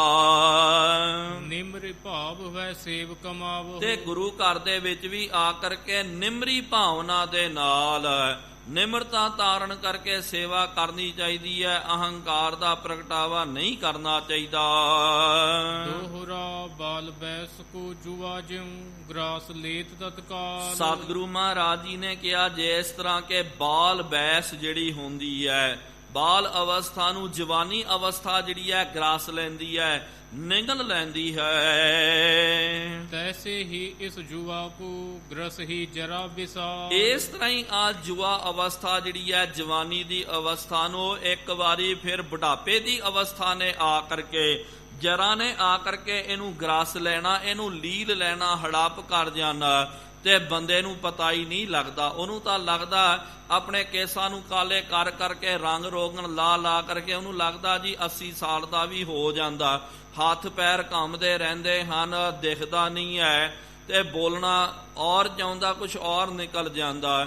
ਲੇਕਿਨ ਕੇਸਾਂ ਨੂੰ ਕਾਲੇ ਕਰਕੇ ਉਹ ਇੱਕ ਵਹਿਮ ਪੈਦਾ ਕਰ ਲੈਂਦਾ, ਜੀ ਮੇਰੇ ਕੇਸ ਤਾਂ ਹੁਣ ਵੀ ਕਾਲੇ, ਮੈਂ ਤਾਂ ਹੁਣ ਵੀ ਜਵਾਨ ਆ।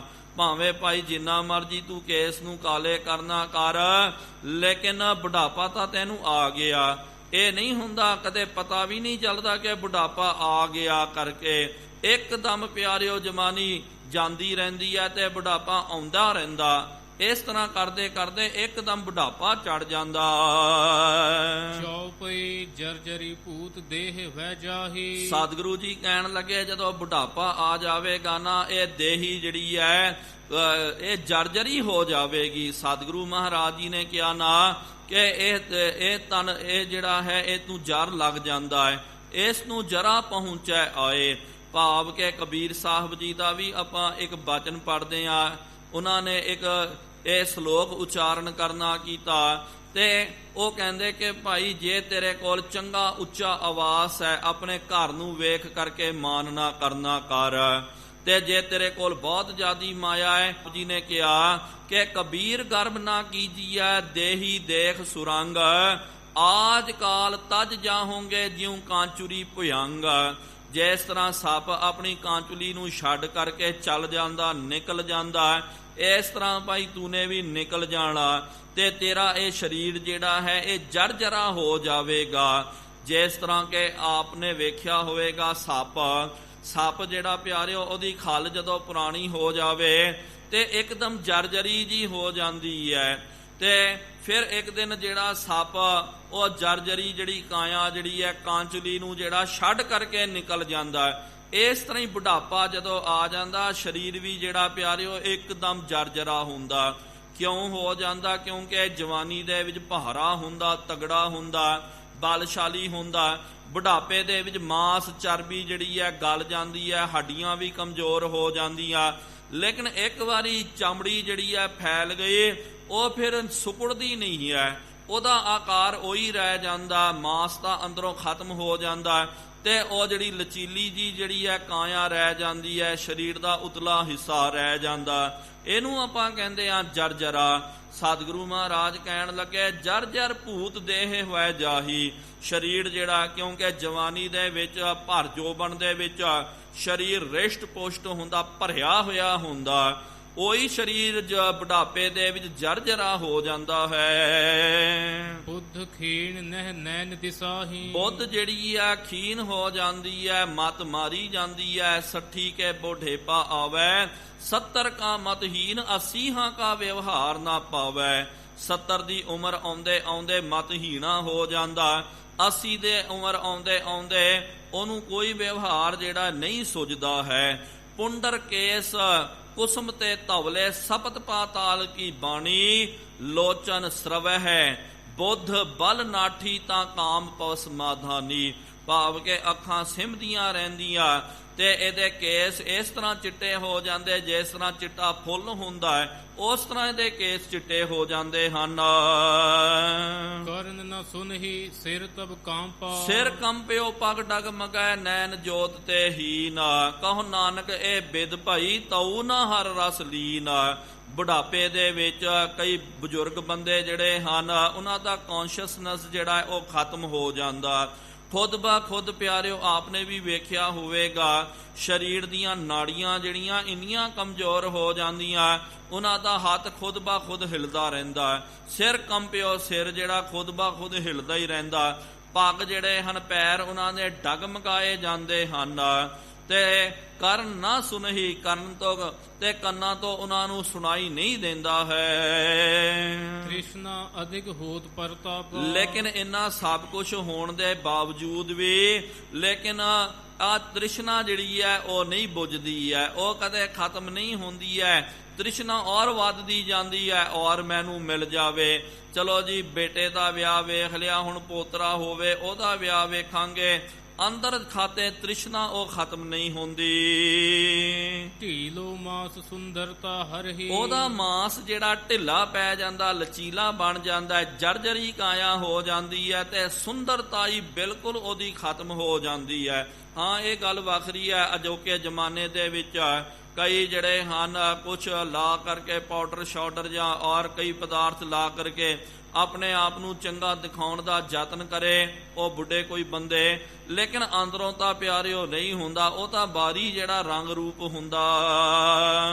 ਜਿਉ ਤਰ ਕੋ ਘੁਣ ਸੂਕਹਿ ਕਰਹੀ। ਸਤਿਗੁਰੂ ਮਹਾਰਾਜ ਜੀ ਨੇ ਪ੍ਰਮਾਣ ਦਿੱਤਾ ਜਿਸ ਤਰ੍ਹਾਂ ਕਿ ਤਰ ਜਿਹੜਾ ਹੈ ਭਾਵ ਕਿ ਦਰਖਤ ਜਿਹੜਾ ਹੈ, ਦਰਖਤ ਨੂੰ ਪਿਆਰਿਓ ਜੇ ਘੁਣ ਲੱਗ ਜਾਵੇ ਅੰਦਰ ਖਾਤੇ ਕਈ ਵਾਰੀ ਕੀ ਹੁੰਦਾ, ਘੁਣ ਲੱਗ ਜਾਂਦਾ, ਕੀੜਾ ਲੱਗ ਜਾਂਦਾ, ਦੀਮਕ ਜਿਹਨੂੰ ਆਪਾਂ ਬੋਲਦੇ ਆ, ਉਤੋਂ ਦਾ ਜਿਹੜਾ ਹੈ ਉਹ ਨਜ਼ਰ ਆਉਂਦਾ, ਅੰਦਰੋਂ ਖਾਲੀ ਹੁੰਦਾ। ਐ ਜਾ ਕਰਕੇ ਹਲਕਾ ਜਾ ਮਾਰੋ, ਉਸੇ ਵੇਲੇ ਧਨਾਮ ਕਰਕੇ ਸਾਰਾ ਦਰਖਤ ਜਿਹੜਾ ਹੈ ਉਹ ਟੁੱਟ ਜਾਂਦਾ, ਉਹ ਗਿਰ ਜਾਂਦਾ ਹੈ। ਇਸ ਤਰ੍ਹਾਂ ਹੀ ਬਿਡਾਣ ਦਿੰਦੇ ਹਨ, ਜਿਸ ਤਰ੍ਹਾਂ ਕਿਸੇ ਦਰਖਤ ਨੂੰ ਜਾਂ ਲੱਕੜ ਨੂੰ ਘੁਣ ਲੱਗ ਜਾਵੇ ਉਹ ਕਿਸ ਤਰ੍ਹਾਂ ਨਿਰਬਲ ਹੋ ਜਾਂਦੀ ਹੈ, ਅੰਦਰੋਂ ਉਹ ਖੋਖਲੀ ਹੋ ਜਾਂਦੀ ਹੈ। ਇਸ ਤਰ੍ਹਾਂ ਹੀ ਆ ਸ਼ੂਗਰ ਦੀ ਜਿਹੜੀ ਕਹਿੰਦੇ ਬਿਮਾਰੀ ਜੇ ਲੱਗ ਜਾਵੇ, ਬਹੁਤ ਜ਼ਿਆਦਾ ਵੱਧ ਜਾਵੇ, ਇਹ ਜਿਹੜਾ ਸਰੀਰ ਨੂੰ ਘੁਣ ਲੱਗ ਜਾਂਦਾ, ਅੰਦਰ ਖਾਤੇ ਸਰੀਰ ਨੂੰ ਇਹ ਪੂਰਾ ਕਮਜ਼ੋਰ ਕਰ ਦਿੰਦੀ ਹੈ। ਇਸਤਰੀ ਤਾਤ ਅਪਰ ਪਰਿਵਾਰਾ। ਫਿਰ ਇਸਤਰੀ ਹੈ, ਘਰ ਵਾਲੀ ਹੈ, ਬੱਚੇ ਔਰ ਪਰਿਵਾਰ ਜਿਹੜਾ ਸਭ ਤਜ ਦੇਹ ਨਾ ਲਗਹਿ ਪਿਆਰਾ। ਤੇ ਕੋਈ ਉਹਨੂੰ ਪਿਆਰ ਨਹੀਂ ਕਰਦਾ। ਸਭ ਜਿਹੜਾ ਆ ਜੀ ਬੁੱਢਾ ਆ ਗਿਆ ਉਹਨੂੰ ਇੱਕ ਪਾਸੇ ਰੱਖ ਦਿੰਦੇ, ਚੱਲ ਭਾਈ ਇਹਨੂੰ ਛਕਾਓ ਛੁਕਾਓ ਜੋ ਮਰਜੀ ਹੈ, ਉਹਦੇ ਨਾਲ ਕੋਈ ਪ੍ਰੇਮ ਪਿਆਰ ਨਹੀਂ ਕਰਦਾ। ਜਰਾ ਨਿਸ਼ਾ ਮਹਿ ਖਾਂਸੀ ਸਿਆਰੀ। ਫਿਰ ਜਰਾ ਦੇ ਵਿੱਚ ਬਹੁਤ ਜ਼ਿਆਦੀ ਫਿਰ ਖਾਂਸੀ ਲੱਗ ਜਾਂਦੀ ਹੈ, ਬੰਦਾ ਸਦਾ ਖੰਗੂੜੇ ਲੈਂਦਾ, ਖੰਗਦਾ ਹੀ ਰਹਿੰਦਾ। ਆਏ ਸ਼ਬਦ ਕਰਹੀਂ ਦੁਖਕਾਰੀ। ਇਹ ਤਾਂ ਇੰਜ ਜਾਣਨਾ ਕਰੋ, ਜਦੋਂ ਇਹ ਸ਼ਬਦ ਉੱਠਦਾ ਨਾ ਫਿਰ ਬੜਾ ਦੁੱਖ ਲੱਗਦਾ। ਪਰਿਵਾਰ ਵਾਲੇ ਵੀ ਬੜੇ ਫਿਰ ਪਰੇਸ਼ਾਨ ਹੋ ਜਾਂਦੇ, ਉਹ ਵੀ ਕਹਿ ਦਿੰਦੇ ਜੀ ਬੁੜਿਆ ਚੁੱਪ ਕਰ ਜਾ, ਐਵੇਂ ਖੰਗੀ ਜਾਂਦਾ, ਸੌਣ ਨਹੀਂ ਦਿੰਦਾ ਸਾਨੂੰ। ਵੈ ਅਸ਼ਕਤ ਇੱਕ ਰੋਸ ਨ ਜਾਈ। ਵੈ ਅਸ਼ਕਤ ਹੋ ਜਾਂਦਾ, ਬਿਲਕੁਲ ਸ਼ਕਤੀ ਨਹੀਂ ਰਹਿ ਜਾਂਦੀ ਹੈ। ਲੇਕਿਨ ਮਹਾਰਾਜ ਜੀ ਨੇ ਅਗਲਾ ਬੜਾ ਪਿਆਰਾ ਬਚਨ ਕੀਤਾ, ਕਿਹਾ ਕਿ ਸ਼ਕਤੀ ਤਾਂ ਕੋਈ ਨਹੀਂ ਹੈ, ਇੰਨਾ ਸਭ ਕੁਝ ਹੋਣ ਦੇ ਬਾਵਜੂਦ ਵੀ ਬੰਦੇ ਦੇ ਅੰਦਰ ਦਾ ਰੋਸ, ਅੰਦਰ ਦਾ ਕ੍ਰੋਧ, ਅੰਦਰ ਦਾ ਗੁੱਸਾ ਜਿਹੜਾ ਹੈ ਉਹ ਨਹੀਂ ਜਾਂਦਾ, ਭੁੜਕੂ ਕਰੀ ਜਾਂਦਾ ਹੈ। ਕਈ ਵਾਰੀ ਪਿਆਰਿਓ, ਕਈ ਦੇਖੋ ਜਿਨ੍ਹਾਂ ਨੇ ਜਵਾਨੀ ਦੇ ਵਿੱਚ, ਬਚਪਨੇ ਦੇ ਵਿੱਚ ਗੁਰੂ ਘਰ ਦਾ ਰਸ ਮਾਣਨਾ ਕੀਤਾ, ਜਿਹੜੇ ਨਾਮ ਬਾਣੀ ਦੇ ਰਸੀਏ ਬਣ ਗਏ, ਆਪਣਾ ਸਭ ਕੁਝ ਜਿਹੜਾ ਉਹਨਾਂ ਨੇ ਗੁਰੂ ਘਰ ਦੇ ਪ੍ਰਤੀ ਸਮਰਪਿਤ ਕਰ ਦਿੱਤਾ। ਮਹਾਰਾਜ ਨੇ ਕਹਿ ਦਿੱਤਾ, ਗੁਰਮੁਖ ਬੁੱਢੇ ਕਦੇ ਨਾਹੀ ਜਿਨ੍ਹਾਂ ਅੰਤਰ ਸੁਰਤ ਗਿਆਨ। ਉਹ ਕਦੇ ਬੁੱਢੇ ਨਹੀਂ ਹੁੰਦੇ। ਸਰੀਰ ਕਰਕੇ ਇਹਦਾ ਇਹ ਨਾ ਸਮਝ ਲਿਓ। ਕਈ ਪਿਆਰਿਓ ਦੂਜੇ ਤੀਜੇ ਵੀ ਕਈ ਅਰਥ ਕਰ ਦਿੰਦੇ ਹਨ, ਕਹਿ ਦਿੰਦੇ ਕਿ ਆਹ ਗੁਰਮੁਖ ਬੰਦਾ ਜੀ ਕਦੇ ਬੁੱਢਾ ਨਹੀਂ ਹੁੰਦਾ। ਬੁੱਢੇ ਤਾਂ ਹੁੰਦੇ ਹਨ, ਬੁਢਾਪਾ ਉਹਨਾਂ ਨੂੰ ਵੀ ਆਉਂਦਾ, ਜਰਾ ਉਹਨਾਂ ਨੂੰ ਵੀ ਲੱਗਦੀ ਹੈ, ਲੇਕਿਨ ਪਿਆਰਿਓ ਜਰਾ ਦੇ ਔਗੁਣ ਜਿਹੜੇ ਹਨ ਉਹਨਾਂ ਨੂੰ ਨਹੀਂ ਲੱਗਦੇ। ਤੇ ਜਰਾ ਦੇ ਵਿੱਚ ਵੀ ਰਹਿ ਕਰਕੇ ਉਹ ਨਿਮਰਤਾ ਦੇ ਵਿੱਚ, ਸ਼ਾਂਤੀ ਦੇ ਵਿੱਚ, ਫਿਰ ਉਹੀ ਬਜ਼ੁਰਗਾਂ ਨੂੰ ਫਿਰ ਸਤਿਕਾਰ ਦੇ ਨਾਲ ਆਪਾਂ ਬਾਬਾ ਜੀ ਕਰਕੇ ਬੋਲਦੇ, ਕਿਉਂਕਿ ਬਜ਼ੁਰਗ ਹੋਣ ਦੇ ਬਾਵਜੂਦ ਵੀ ਉਹ ਸ਼ਾਂਤੀ ਦਾ ਰਸ ਉਹਨਾਂ ਦਾ ਕਾਇਮ ਹੈ। ਸਦਾ ਉਹ ਗੁਰਬਾਣੀ ਦਾ ਜਾਪ ਕਰਦੇ ਹਨ, ਸਿਮਰਨ ਕਰਦੇ ਹਨ। ਕਿਹਾ ਨਾ ਮਹਾਰਾਜ ਜੀ ਨੇ, ਕਾਲੀ ਜਿਨੀ ਨਾ ਰਾਵਿਆ ਧੌਲੀ ਰਾਵੈ ਕੋਏ, ਕਰ ਸਾਈਂ ਸਿਉ ਪਿਰਹੜੀ ਰੰਗ ਨਵੇਲਾ ਹੋਏ। ਲੇਕਿਨ ਜ਼ਿਆਦਾ ਕਰਕੇ ਜਿਨ੍ਹਾਂ ਨੇ ਨਾਮ ਦਾ ਰਸ ਜਵਾਨੀ ਦੇ ਵਿੱਚ ਨਹੀਂ ਮਾਣਿਆ ਤੇ ਬਜ਼ੁਰਗ ਹੋ ਜਾਂਦੇ, ਬਲ ਤਾਂ ਕੁਛ ਨਹੀਂ ਹੁੰਦਾ, ਕੰਮਦੇ ਰਹਿੰਦੇ, ਫਿਰ ਕ੍ਰੋਧ ਨਹੀਂ ਜਾਂਦਾ ਮਨ ਦੇ ਵਿੱਚੋਂ। ਥੋੜੀ ਕੋ ਗੱਲ ਹੋ ਜਾਵੇ ਐ ਭੁੜਕੀ ਜਾਂਦੇ, ਰੌਲਾ ਪਾਈ ਜਾਂਦੇ, ਸਿਆਪਾ ਪਾਈ ਜਾਂਦੇ। ਤੇ ਫਿਰ ਹੁੰਦਾ ਚਲੋ ਬੰਦੇ ਦੇ ਅੰਦਰ ਕੋਈ ਬਲ ਹੋਵੇ, ਉਹ ਜਦੋਂ ਰੋਸ ਕਰਦਾ ਹੋਵੇ, ਕ੍ਰੋਧ ਕਰਦਾ ਹੋਵੇ ਤਾਂ ਆਪਾਂ ਗੱਲ ਮੰਨ ਸਕਦੇ ਆ। ਲੇਕਿਨ ਬਲ ਕੁਛ ਵੀ ਨਾ ਹੋਵੇ, ਕੋਈ ਕਾਰਨ ਨਾ ਹੋਵੇ, ਐਵੇਂ ਵਿਅਰਥ ਦੇ ਵਿੱਚ ਉਹ ਜਿਹੜਾ ਕੁੜਦੇ ਰਹਿੰਦੇ ਹਨ, ਕ੍ਰੋਧ ਕਰੀ ਜਾਂਦੇ। ਕਈ ਵਾਰੀ ਪਿਆਰਿਓ ਕਈ ਪਰਿਵਾਰਾਂ ਦੇ ਵਿੱਚ ਆਪਾਂ ਵੇਖਿਆ ਹੋਵੇਗਾ, ਆਪ ਜੀਆਂ ਨੇ ਵੀ ਬਜ਼ੁਰਗ ਜਿਹੜੇ ਹੋ ਜਾਂਦੇ ਹਨ, ਲੇਕਿਨ ਜਿਨ੍ਹਾਂ ਦੀ ਅਵਸਥਾ ਠੀਕ ਨਹੀਂ ਹੁੰਦੀ ਹੈ ਬਾੜੀ, ਤੇ ਫਿਰ ਪਰਿਵਾਰ ਵਾਲੇ ਵਿਚਾਰੇ ਕਈ ਵਾਰੀ ਵਧੀਆ ਸੇਵਾ ਕਰਦੇ ਆਪਣੇ ਪਰਿਵਾਰ ਦੀ, ਮਾਤਾ ਪਿਤਾ ਜਾਂ ਨਾਨਾ ਦਾਦੀ ਜੋ ਵੀ ਹੋ ਗਿਆ, ਸੇਵਾ ਤਾਂ ਬਥੇਰੀ ਕਰਦੇ, ਹਰ ਚੀਜ਼ ਉਹਨਾਂ ਨੂੰ ਦਿੰਦੇ, ਉਹਨਾਂ ਨੂੰ ਚੰਗਾ ਹੀ ਨਹੀਂ ਲੱਗਦਾ। ਉਹਨਾਂ ਨੂੰ ਰੋਟੀ ਦਿਓ, ਕਹਿ ਦਿੰਦੇ, ਬਗਾ ਕੇ ਮਾਰ ਦਿੰਦੇ, ਆ ਗਈ ਰੋਟੀ ਮਾਰੀ ਮੱਥੇ ਤੇ ਕਰਕੇ। ਫਿਰ ਸਬਜ਼ੀ ਪਾਓ, ਸਬਜ਼ੀ ਦਿਓ, ਤੇ ਉਹ ਵੀ ਉਹਦੇ ਵਿੱਚ ਹੀ 10 ਨੁਕਸ ਕਰਨਾ, ਇਹ ਤਾਂ ਕੱਚੀ ਰਹਿ ਗਈ, ਆਹ ਘੱਟ ਹੈ, ਉਹ ਘੱਟ ਹੈ। ਥੋੜਾ ਵੀ ਟਾਈਮ ਤੋਂ ਵੱਧ ਹੋ ਜਾਵੇ ਤੇ ਰੌਲਾ ਪਾ ਦਿੰਦੇ, ਤੁਸੀਂ ਤਾਂ ਮੈਨੂੰ ਭੁੱਲ ਹੀ ਗਏ, ਮੇਰਾ ਖਾਂਦੇ ਪੀਂਦੇ ਮੈਨੂੰ ਚੇਤੇ ਨਹੀਂ ਰੱਖਦੇ। ਐਵੇਂ ਕੁੜੀ ਜਾਣਾ, ਰੋਸ ਕਰੀ ਜਾਣਾ, ਗਾਲਾਂ ਕੱਢੀ ਜਾਣਾ ਹੈ। ਤੇ ਇਹ ਅਵਸਥਾ ਜਿਹੜੀ ਹੈ ਮਹਾਰਾਜ ਜੀ ਕਹਿੰਦੇ ਕਿ ਭਾਈ ਬੇਸ਼ੱਕ ਬਲ ਬਿਲਕੁਲ ਨਹੀਂ ਹੈ, ਫਿਰ ਵੀ ਜਿਹੜਾ ਭੁੜਕਣਾ ਜਿਹੜਾ ਉਹਦਾ ਜਾਂਦਾ ਨਹੀਂ ਹੈ। ਐਡਾ ਦਰਖਤ ਹੋ ਜਾਵੇ ਨਾ ਤੇ ਉਹ ਅੰਦਰੋਂ ਠੂਠਾਂ ਦੇ ਵਿੱਚ ਉੱਲੂ ਨਿਕਲ ਕਰਕੇ ਬਹੁਤ ਰੌਲਾ ਪਾਉਂਦੇ, ਬਹੁਤ ਬੋਲਦੇ। ਆਏ ਜਰਾ ਜੈਸੇ ਬਘਿਆੜੀ। ਹੁਣ ਅਗਲਾ ਦ੍ਰਿਸ਼ਟਾਂਤ ਦਿੱਤਾ ਕਿ ਇਹ ਜਰਾ, ਇਹ ਬੁਢਾਪਾ ਜਿਹੜਾ ਇਹ ਬਘਿਆੜ ਦੇ ਨਿਆਈ ਹੈ। ਮ੍ਰਿਗ ਬਲ ਕੇ ਮ੍ਰਿਤ ਕਰਨੇ ਹਾਰੀ। ਇਹ ਆ ਕਰਕੇ ਜਿਸ ਤਰ੍ਹਾਂ ਕੇ ਬਘਿਆੜ ਜਿਹੜਾ ਆ ਕਰਕੇ ਹਿਰਨ ਦਾ ਸ਼ਿਕਾਰ ਕਰ ਜਾਂਦਾ, ਇਸ ਤਰ੍ਹਾਂ ਹੀ ਆ ਜਿਹੜੀ ਆ ਜਰਾ, ਇਹ ਬਘਿਆੜ ਬਣ ਕੇ ਆ ਕਰਕੇ ਬੰਦੇ ਦਾ ਸ਼ਿਕਾਰ ਕਰਕੇ ਇਹਨੂੰ ਮਾਰ ਕੇ ਲੈ ਕੇ ਚੱਲ ਜਾਂਦੀ ਹੈ। ਸਭਿਤ ਦੀਨ ਕਰਤ ਹੈ ਸੂਈ। ਹਰ ਤਰ੍ਹਾਂ ਦੇ ਨਾਲ ਬੰਦਾ ਜਿਹੜਾ ਹੈ ਉਹ ਦੀਨਹੀਨ ਹੋ ਜਾਂਦਾ ਬੁਢਾਪੇ ਦੇ ਵਿੱਚ। ਦੇਖ ਹੰਸੀ ਠਾਨੈ ਸਭ ਕੋਈ। ਦੇਖ ਹਸੀ, ਹਰ ਕੋਈ ਉਹਨੂੰ ਵੇਖ ਕਰਕੇ ਹਾਸਦਾ ਹੀ ਰਹਿੰਦਾ। ਜਦੋਂ ਕਈ ਇਹੋ ਜਿਹੇ ਬੁੱਢੇ ਜਦੋਂ ਭੁੜਕਦੇ ਹਨ, ਕਈ ਜਦੋਂ ਇਸ ਤਰ੍ਹਾਂ ਕਰਦੇ ਤੇ ਸਾਰੇ ਹਾਸਦੇ ਹਨ। ਹੁਣ ਤਾਂ ਜ਼ਿਆਦਾ ਨਹੀਂ, ਲੇਕਿਨ ਪਹਿਲੇ ਜ਼ਮਾਨੇ ਦੇ ਵਿੱਚ ਵੇਖਿਆ ਹੋਵੇਗਾ ਬੱਚੇ ਖਾਲੀ ਵੇਲੇ ਫਿਰਦੇ, ਕੋਈ ਇਹੋ ਜਿਹਾ ਬਜ਼ੁਰਗ ਨਜ਼ਰ ਆ ਜਾਵੇ ਜਿਹੜਾ ਬਹੁਤ ਜ਼ਿਆਦਾ ਕ੍ਰੋਧ ਕਰਦਾ, ਬਹੁਤ ਗਾਲਾਂ ਕੱਢਦਾ, ਉਹਨੂੰ ਜਾ ਕਰਕੇ ਛੇੜੀ ਲੈਂਦੇ ਹਨ। ਪੱਥਰ ਮਾਰ ਦੇਣਾ ਜਾਂ ਉਹਦੇ ਕੱਪੜੇ ਖਿੱਚ ਕੇ ਨਿਕਲ ਜਾਣਾ। ਬਸ ਉਹਨੇ ਘੰਟਾ ਪਰ ਗਾਲਾਂ ਕੱਢੀ ਜਾਣਾ। ਫਿਰ ਬੱਚੇ ਹੱਸਦੇ ਰਹਿੰਦੇ, ਉਹਨੂੰ ਫਿਰ ਛੇੜੀ ਕਰਦੇ, ਉਹਨਾਂ ਦੇ ਮਗਰ ਲੱਗਦਾ, ਲੇਕਿਨ ਅੰਦਰੋਂ ਤਾਂ ਬਲ ਨਹੀਂ ਹੁੰਦਾ, ਬੱਚੇ ਤਾਂ ਦੌੜ ਜਾਂਦੇ। ਇਸ ਤਰ੍ਹਾਂ ਛੇੜੀ ਲੈ ਕਰਕੇ ਉਹ ਟਾਈਮ ਪਾਸ ਕਰਦੇ ਹਨ। ਰੋਗਨ ਕੀ ਜਰ ਜਰਾ ਪਛਾਨ। ਸਤਿਗੁਰੂ ਮਹਾਰਾਜ ਜੀ ਨੇ ਕਿਹਾ ਕਿ ਇਹ ਰੋਗਾਂ ਦੀ ਜੜ ਹੈ। ਬੁਢਾਪਾ ਜਿਹੜਾ ਹੈ ਤੇ ਇਹ ਤਨ ਜਜਰੀ ਹੈ, ਇਸ ਤਨ ਕੋ ਜਰਾ ਪਹੁੰਚੈ ਆਏ। ਮਹਾਰਾਜ ਜੀ ਨੇ ਕਿਹਾ ਇਹ ਤਨ ਜਿਹੜਾ ਜਜਰੀ ਬਣ ਜਾਂਦਾ, ਰੋਗਾਂ ਦਾ ਘਰ ਬਣ ਜਾਂਦਾ, ਇਹਨੂੰ ਜਰਾ ਆ ਕਰਕੇ ਲੱਗ ਜਾਂਦੀ ਹੈ। ਕੋਈ ਬਜ਼ੁਰਗ ਬੰਦਾ, ਹਰ ਕਿਸੇ ਨੂੰ ਪਿਆਰਿਓ ਜ਼ਿਆਦਾ ਕਰਕੇ ਜਵਾਨੀ ਦੇ ਵਿੱਚ ਤਾਂ ਬੰਦੇ ਤੰਦਰੁਸਤ, ਲੇਕਿਨ ਅਜੋਕੇ ਜ਼ਮਾਨੇ ਦੇ ਵਿੱਚ ਚੰਗਾ ਭਲਾ ਆਪਾਂ ਵੇਖਦੇ ਹਾਂ, ਉਮਰ ਕੀ ਹੈ ਭਾਈ 30-35 ਸਾਲ ਦਾ, ਉਹਨੂੰ ਪੁੱਛੋ ਕੀ ਗੱਲ ਹੈ, ਉਹ ਫਿਰ ਦੱਸ ਦਿੰਦਾ ਜੀ ਆਹ ਬਿਮਾਰੀ ਹੈ, ਹਾਰਟ ਵੀ ਆ ਗਿਆ, ਬਲੱਡ ਪ੍ਰੈਸ਼ਰ ਵੀ ਵੱਧਦਾ ਹੈ ਭਾਈ, ਆਹ ਸ਼ੂਗਰ ਦੀ ਵੀ ਲੱਗ ਗਈ ਬਿਮਾਰੀ, ਉਹ ਵੀ ਲੱਗ ਗਈ, ਆਹ ਵੀ ਲੱਗ ਗਈ। ਕਿਉਂਕਿ ਕੰਮ ਖਾਈ ਜਾਣਾ, ਬੈਠੀ ਰਹਿਣਾ ਤੇ ਕੰਮ ਕਾਜ ਨਹੀਂ ਕਰਨਾ, ਕਸਰਤ ਆਦਿਕ ਨਹੀਂ ਕਰਨੀ ਹੈ, ਇਹ ਹੋਣਾ ਹੀ ਹੈ। ਫਿਰ ਜੇ ਕੰਮ ਕਾਜ ਕਰੋ, ਮਿਹਨਤ ਮਸ਼ੱਕਤ ਕਰੋ, ਕੋਈ ਬਿਮਾਰੀ ਨਹੀਂ ਲੱਗਦੀ ਹੈ।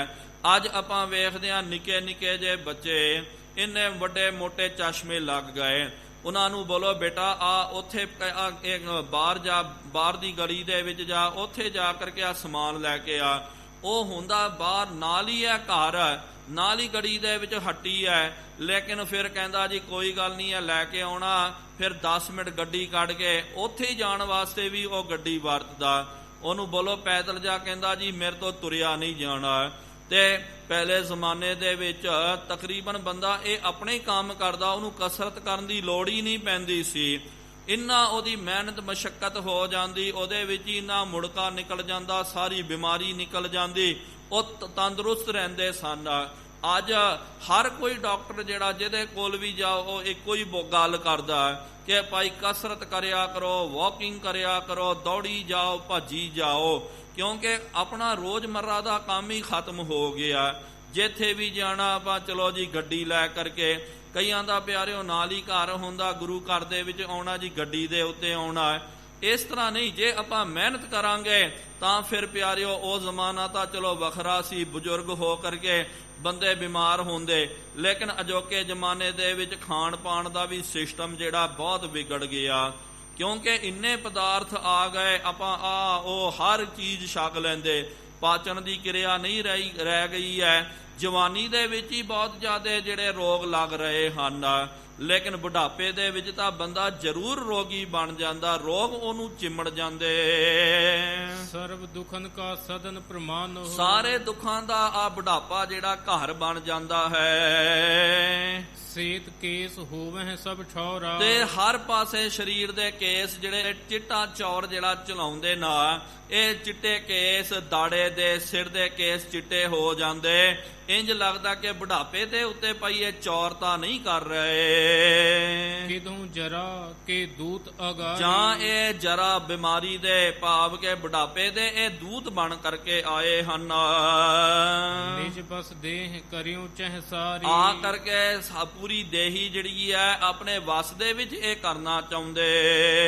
ਮਨਹੁ ਕਾਲ ਕੋ ਆਏ ਸੰਦੇਸ਼। ਜਾਂ ਇਹ ਕਾਲ ਦਾ ਸੰਦੇਸ਼ਾ ਆ ਰਿਹਾ, ਜਦੋਂ ਕੋਈ ਬੰਦੇ ਦਾ ਸੰਦੇਸ਼ਾ ਆਉਂਦਾ ਨਾ ਤੇ ਫਿਰ ਬੰਦਾ ਉਹਦੇ ਮਗਰ ਜ਼ਰੂਰ ਆਉਂਦਾ। ਪਹਿਲੇ ਸੰਦੇਸ਼ਾ ਦਿੱਤਾ ਜਾਂਦਾ ਕਿ ਹਾਂ ਜੀ ਮੈਂ ਫਲਾਨੀ ਤਰੀਕ ਨੂੰ ਆ ਰਿਹਾ, ਸੰਦੇਸ਼ੇ ਤੋਂ ਬਾਅਦ ਫਿਰ ਬੰਦਾ ਆਉਂਦਾ ਹੈ। ਇਸ ਤਰ੍ਹਾਂ ਹੀ ਆ ਜਦੋਂ ਚਿੱਟੇ ਕੇਸ ਹੋ ਜਾਣ, ਜਰਾ ਆ ਜਾਵੇ, ਜਾਣ ਲਿਓ ਕਿ ਭਾਈ ਕਾਲ ਦਾ ਹੁਣ ਸੰਦੇਸ਼ਾ ਆ ਗਿਆ।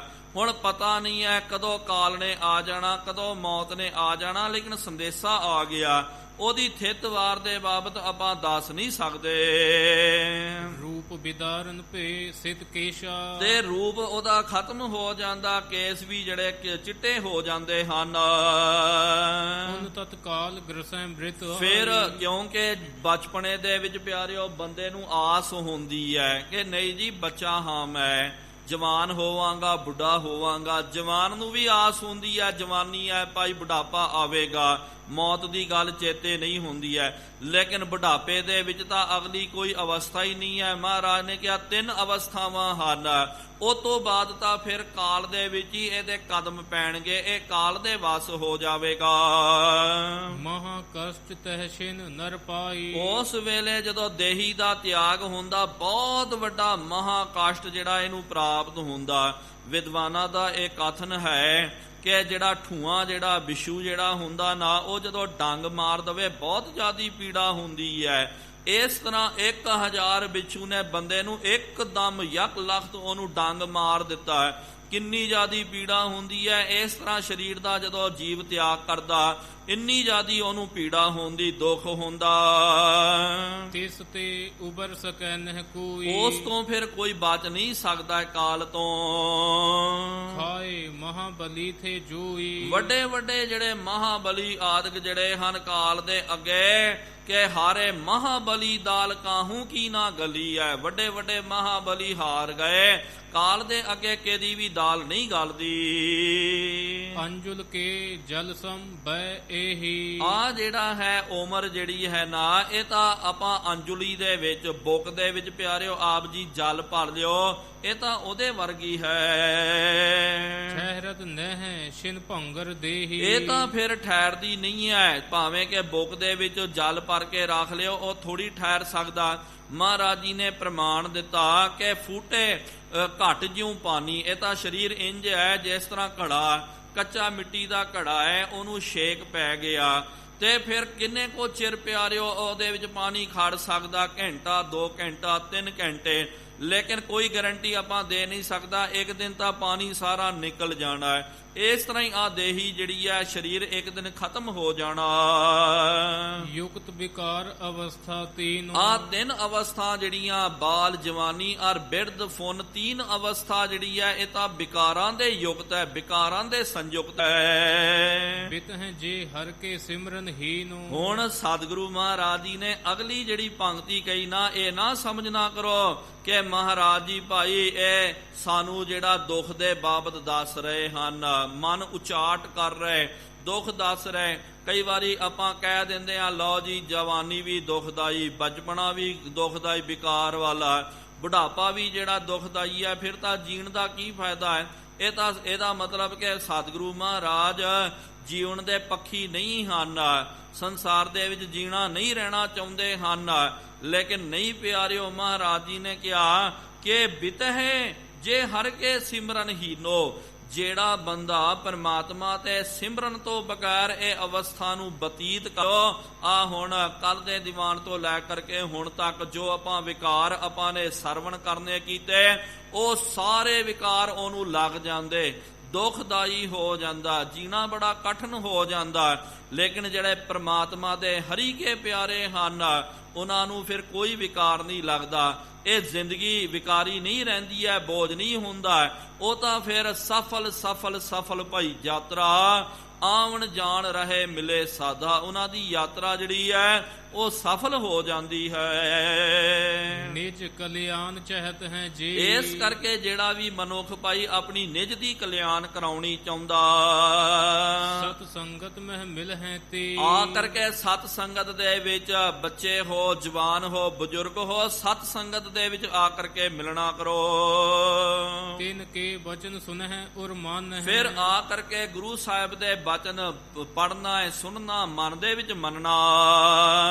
ਕਰ ਨਿਧਿਆਸਨ ਆਨੰਦ ਸੁਠਾਨ। ਫਿਰ ਮਨ ਕਰਕੇ ਪਿਆਰਿਓ ਉਹਦਾ ਨਿਧਿਆਸਨ ਕਰਨਾ ਹੈ, ਤੇ ਭਾਵ ਕਿ ਉਹਦੇ ਉੱਤੇ ਚੱਲਣਾ ਹੈ, ਤੇ ਜਿਹੜਾ ਚੱਲਦਾ ਉਹਨੂੰ ਆਨੰਦ ਦੀ ਪ੍ਰਾਪਤੀ ਹੁੰਦੀ।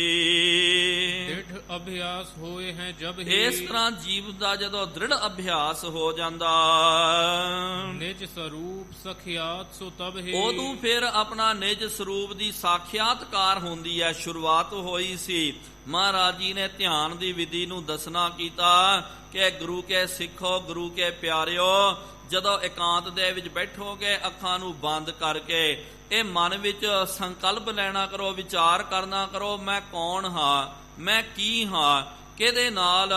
ਇਹ ਬਹੁਤ ਵੱਡੀ ਧਿਆਨ ਦੀ ਪਿਆਰਿਓ ਇਹ ਅਵਸਥਾ ਹੈ, ਇਹ ਧਿਆਨ ਦੀ ਪੱਧਤੀ ਹੈ ਕਿ ਇਹ ਆਪਣੇ ਮਨ ਦੇ ਅੰਦਰ ਗੁੰਜਾਰਨਾ, ਕਹਿਣਾ ਕਿ ਭਾਈ ਮੈਂ ਕੌਣ ਹਾਂ, ਤੇ ਨਾਲ ਵੇਖੀ ਜਾਣਾ ਕਿ ਭਾਈ ਕੀ ਨਜ਼ਰ ਆਉਂਦਾ। ਫਿਰ ਮਹਾਰਾਜ ਜੀ ਨੇ ਇਹ ਵੀ ਕਿਹਾ ਕਿ ਇਹ ਤੋਂ ਬਾਅਦ ਇਹ ਵੀ ਵਿਚਾਰ ਕਰਨਾ ਕਰੋ ਕਿ ਇਹ ਸੰਸਾਰ ਦੀ ਰਚਨਾ ਕਿਸ ਤਰ੍ਹਾਂ ਹੋਈ ਹੈ।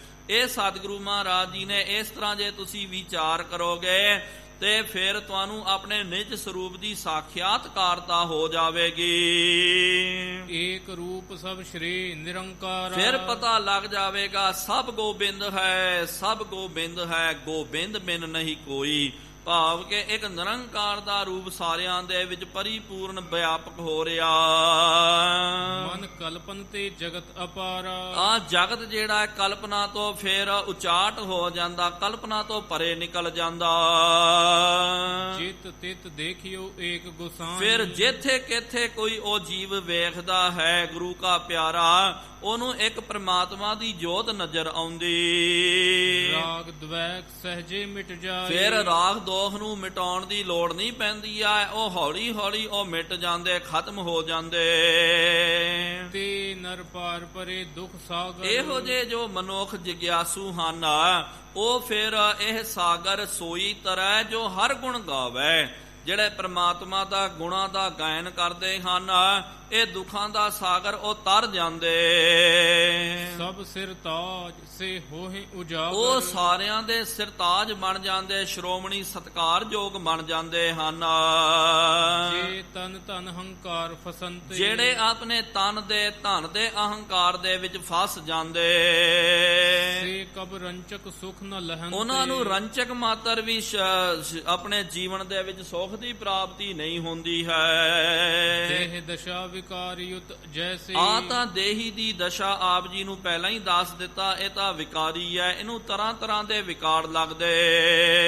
ਭਾਸ਼ਾ ਵਰਣਨ ਕੀਨੀ ਤੈਸੀ, ਸਤਿਗੁਰੂ ਮਹਾਰਾਜ ਨੇ ਆਪ ਦੱਸਿਆ ਸਿੱਖੋ, ਪਿਛੇ ਆਪ ਜੀ ਨੂੰ ਦੱਸਿਆ ਨਾ, ਇਹ ਤਿੰਨ ਅਵਸਥਾਵਾਂ ਦੇ ਵਿੱਚ ਜਿਹੜੇ ਵਿਕਾਰ ਲੱਗਦੇ, ਜੇ ਨਾਮ ਨਹੀਂ ਜਪਿਆ ਤੇ ਉਹ ਸਾਰੇ ਵਿਕਾਰ ਭੂਤ ਨੇ ਤੁਹਾਨੂੰ ਚਿੰਮੜ ਜਾਣਾ ਹੈ। ਧਨ ਮਹਿ ਸੁਖ ਨਹਿ ਸੋ ਸੁਨ ਲੀਜੈ, ਇੱਕ ਗੱਲ ਕੰਨ ਖੋਲ ਕਰਕੇ ਸੁਣਨਾ ਕਰੋ, ਧਨ ਦੇ ਨਾਲ ਸੁਖ ਦੀ ਪ੍ਰਾਪਤੀ ਨਹੀਂ ਹੁੰਦੀ ਹੈ।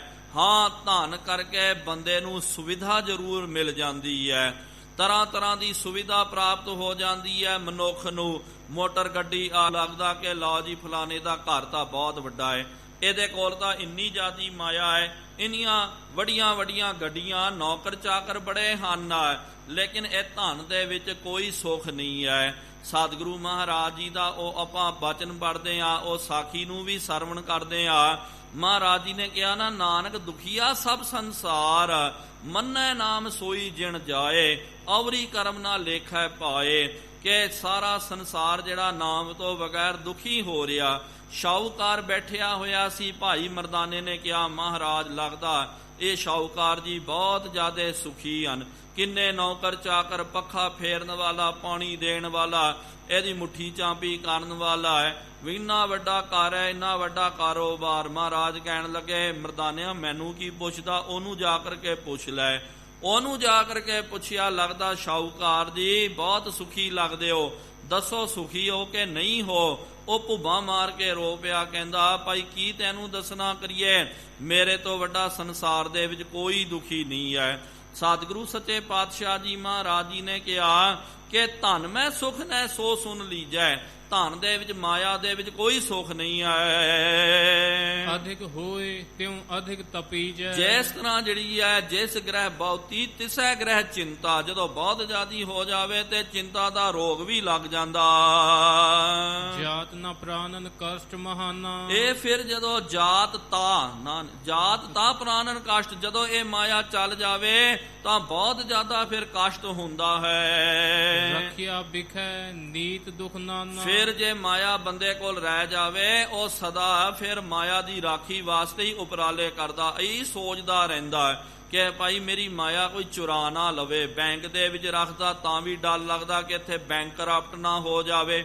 ਘਰ ਦੇ ਵਿੱਚ ਮਾਇਆ ਹੈ, ਉਹਨੂੰ ਡਰ ਲੱਗਦਾ ਚੋਰ ਉਚੱਕੇ ਨਾ ਲੱਗ ਜਾਣ। ਕਈ ਵਾਰੀ ਬੱਚਿਆਂ ਤੋਂ ਵੀ ਡਰ ਲੱਗਦਾ ਕਿ ਭਾਈ ਬੱਚੇ ਨੂੰ ਨਹੀਂ ਦਿੱਤੀ ਹੈ, ਜੇ ਇਹ ਅਵਾਰੇ ਬਣ ਗਏ ਇਹਨਾਂ ਨੇ ਮੈਨੂੰ ਹੀ ਮਾਰ ਕਰਕੇ ਖਾ ਜਾਣਾ, ਆਜ਼ਾਦੀ ਆ ਗਈ। ਇਹ ਸਾਰੇ ਦੁੱਖ ਜਿਹੜੇ ਹਨ ਬੰਦੇ ਨੂੰ ਲੱਗ ਜਾਂਦੇ ਹਨ। ਇਸ ਤਰ੍ਹਾਂ ਸਤਿਗੁਰੂ ਸੱਚੇ ਪਾਤਸ਼ਾਹ ਜੀ ਗੁਰੂ ਨਾਨਕ ਦੇਵ ਜੀ ਮਹਾਰਾਜ ਆਪਣੇ ਸਿੱਖਾਂ ਸੇਵਕਾਂ ਨੂੰ ਉਪਦੇਸ਼ ਦੇ ਰਹੇ ਹਨ। ਇੰਨੀਆਂ ਕੋ ਬੇਨਤੀਆਂ ਪ੍ਰਵਾਨ ਕਰਨਾ ਕਰੋ। ਵਿਸ਼ੇਸ਼ ਕਰਕੇ ਗੁਰੂ ਕੇ ਪਿਆਰਿਓ, ਕਾਰ ਸੇਵਾ ਵਾਲੇ ਮਹਾਂਪੁਰਖ ਸੰਤ ਬਾਬਾ ਨਰਿੰਦਰ ਸਿੰਘ ਸਾਹਿਬ ਜੀ ਅਤੇ ਸੰਤ ਬਾਬਾ ਬਲਵਿੰਦਰ ਸਿੰਘ ਸਾਹਿਬ ਜੀ, ਇਹਨਾਂ ਮਹਾਂਪੁਰਖਾਂ ਵੱਲੋਂ ਕਾਰ ਸੇਵਾ ਦੀ ਸੰਪਰਦਾ ਵੱਲੋਂ ਆਪ ਸਾਰਿਆਂ ਨੂੰ ਬੇਨਤੀ ਕੀਤੀ ਜਾਂਦੀ ਹੈ ਕਿ ਹਰ ਸਾਲ ਦੀ ਤਰ੍ਹਾਂ ਇਸ ਸਾਲ ਵੀ 4 ਤਰੀਕ ਨੂੰ ਭਾਵ ਕਿ ਕੱਲ੍ਹ ਦੇ ਦਿਨ ਲੰਗੜ ਸਾਹਿਬ ਦੇ ਵਿੱਚ ਮਹਾਂਪੁਰਖਾਂ ਦੀ ਯਾਦ ਦੇ ਵਿੱਚ ਬਰਸੀ ਸਮਾਗਮ ਮਨਾਇਆ ਜਾਵੇਗਾ।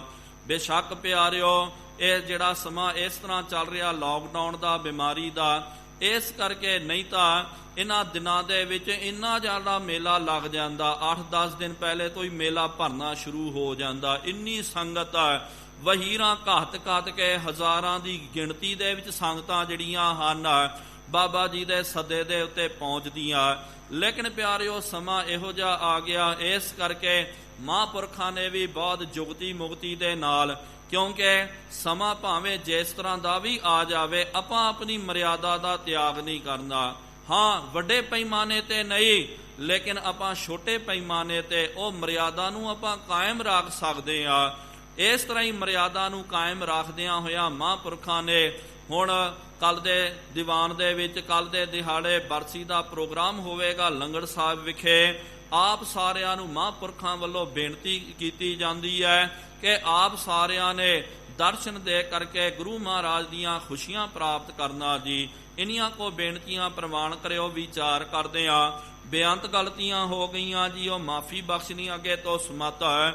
ਆਓ ਨਾਮ ਕਰਤਾ ਪੁਰਖ ਨਿਰਭਉ ਨਿਰਵੈਰ ਅਕਾਲ ਮੂਰਤ ਅਜੂਨੀ ਸੈਭੰ ਗੁਰ ਪ੍ਰਸਾਦ ਜਪ ਆਦ ਸੱਚ ਜੁਗਾਦ ਸੱਚ ਹੈ ਵੀ ਸੱਚ ਨਾਨਕ ਹੋਸੀ ਭੀ ਸੱਚ। ਏਕ ਓੰਕਾਰ ਸਤਨਾਮ ਕਰਤਾ ਪੁਰਖ ਨਿਰਭਉ ਨਿਰਵੈਰ ਅਕਾਲ ਮੂਰਤਿ ਭੀ ਸੱਚ। ਏਕ ਓੰਕਾਰ ਸਤਨਾਮ ਕਰਤਾ ਪੁਰਖ ਨਿਰਭਉ ਨਿਰਵੈਰ ਅਕਾਲ ਮੂਰਤ ਅਜੂਨੀ ਸੈਭੰ ਗੁਰ ਪ੍ਰਸਾਦ ਜਪ ਆਦ ਸੱਚ ਜੁਗਾਦ ਸੱਚ ਹੈ ਭੀ ਸੱਚ ਨਾਨਕ ਹੋਸੀ ਭੀ ਸੱਚ। ਏਕ ਓੰਕਾਰ ਸਤਨਾਮ ਕਰਤਾ ਪੁਰਖ ਨਿਰਭਉ ਨਿਰਵੈਰ ਅਕਾਲ ਮੂਰਤ ਅਜੂਨੀ ਸੈਭੰ ਗੁਰ ਪ੍ਰਸਾਦ ਜਪ ਆਦ ਸੱਚ ਜੁਗਾਦ ਸੱਚ ਹੈ ਭੀ ਸੱਚ ਨਾਨਕ ਹੋਸੀ ਭੀ ਸੱਚ।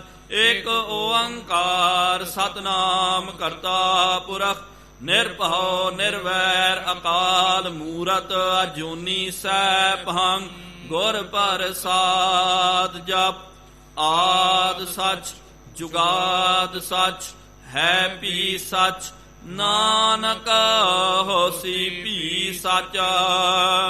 ਵਾਹੋ ਵਾਹੋ ਗੋਬਿੰਦ ਸਿੰਘ ਜੀ, ਵਾਹੋ ਵਾਹੋ ਗੋਬਿੰਦ ਸਿੰਘ ਜੀ। ਕਲਗੀਆਂ ਵਾਲੇ ਗੋਬਿੰਦ ਸਿੰਘ ਜੀ, ਕਲਗੀਆਂ ਵਾਲੇ ਗੋਬਿੰਦ ਸਿੰਘ ਜੀ। ਬਾਜਾਂ ਵਾਲੇ ਗੋਬਿੰਦ ਸਿੰਘ ਜੀ, ਬਾਜਾਂ ਵਾਲੇ ਗੋਬਿੰਦ ਸਿੰਘ ਜੀ। ਫੌਜਾਂ ਵਾਲੇ ਗੋਬਿੰਦ ਸਿੰਘ ਜੀ, ਫੌਜਾਂ ਵਾਲੇ ਗੋਬਿੰਦ ਸਿੰਘ ਜੀ। ਸੋਜੀ ਪਿਆਰੇ ਗੋਬਿੰਦ ਸਿੰਘ ਜੀ, ਸੋਜੀ ਪਿਆਰੇ ਗੋਬਿੰਦ। ਸ੍ਰੀ ਗੁਰੂ ਗੋਬਿੰਦ ਸਿੰਘ ਸਾਹਿਬ ਜੀਓ ਮਹਾਰਾਜ, ਧੰਨ ਧੰਨ ਸਾਹਿਬ ਸ੍ਰੀ ਗੁਰੂ ਗ੍ਰੰਥ ਸਾਹਿਬ ਜੀਓ ਮਹਾਰਾਜ ਆਪ ਜੀ ਦੇ ਪਾਵਨ ਪਵਿੱਤਰ ਅਸਥਾਨ ਤਖਤ ਸੱਚਖੰਡ ਸ੍ਰੀ ਹਜ਼ੂਰ ਸ੍ਰੀ ਅਬਚਲਨਗਰ ਸਾਹਿਬ ਜੀ ਵਿਖੇ ਸ਼ਾਮਾਂ ਦੇ ਦੀਵਾਨ ਸਜਾਏ ਗਏ ਹਨ। ਸਜੇ ਹੋਏ ਪਾਵਨ ਦੀਵਾਨਾਂ ਦੇ ਵਿੱਚ ਗੁਰ ਇਤਿਹਾਸ ਦੀਆਂ ਕਥਾ ਵਿਚਾਰਾਂ ਹੋਈਆਂ। ਕਥਾ ਵਿਚਾਰਾਂ ਕਰਦਿਆਂ ਬੇਅੰਤ ਗਲਤੀਆਂ ਹੋ ਗਈਆਂ ਜੀ, ਉਹ ਮਾਫੀ ਬਖਸ਼ਣੀ ਅੱਗੇ ਤੋਂ ਸਮਾਤਾ ਆਈਆਂ। ਸੰਗਤਾਂ ਦੀਆਂ ਹਾਜ਼ਰੀਆਂ ਤਿਲ ਫੁੱਲ ਭੇਟਾਵਾਂ ਪ੍ਰਵਾਨ ਕਰਨੀਆਂ। ਜੋ ਜੀ ਆਪ ਜੀ ਕੇ ਦੁਆਰੇ ਆਵੇ ਸੋ ਸਦਾ ਹੀ ਰਾਜੀ ਪ੍ਰਸੰਨ ਜਾਵੇ। ਗੁਰ ਨਾਨਕ ਨਾਮ ਚੜ੍ਹਦੀ ਕਲਾ, ਤੇਰੇ ਭਾਣੇ ਸਰਬੱਤ ਦਾ ਭਲਾ। ਬੋਲੇ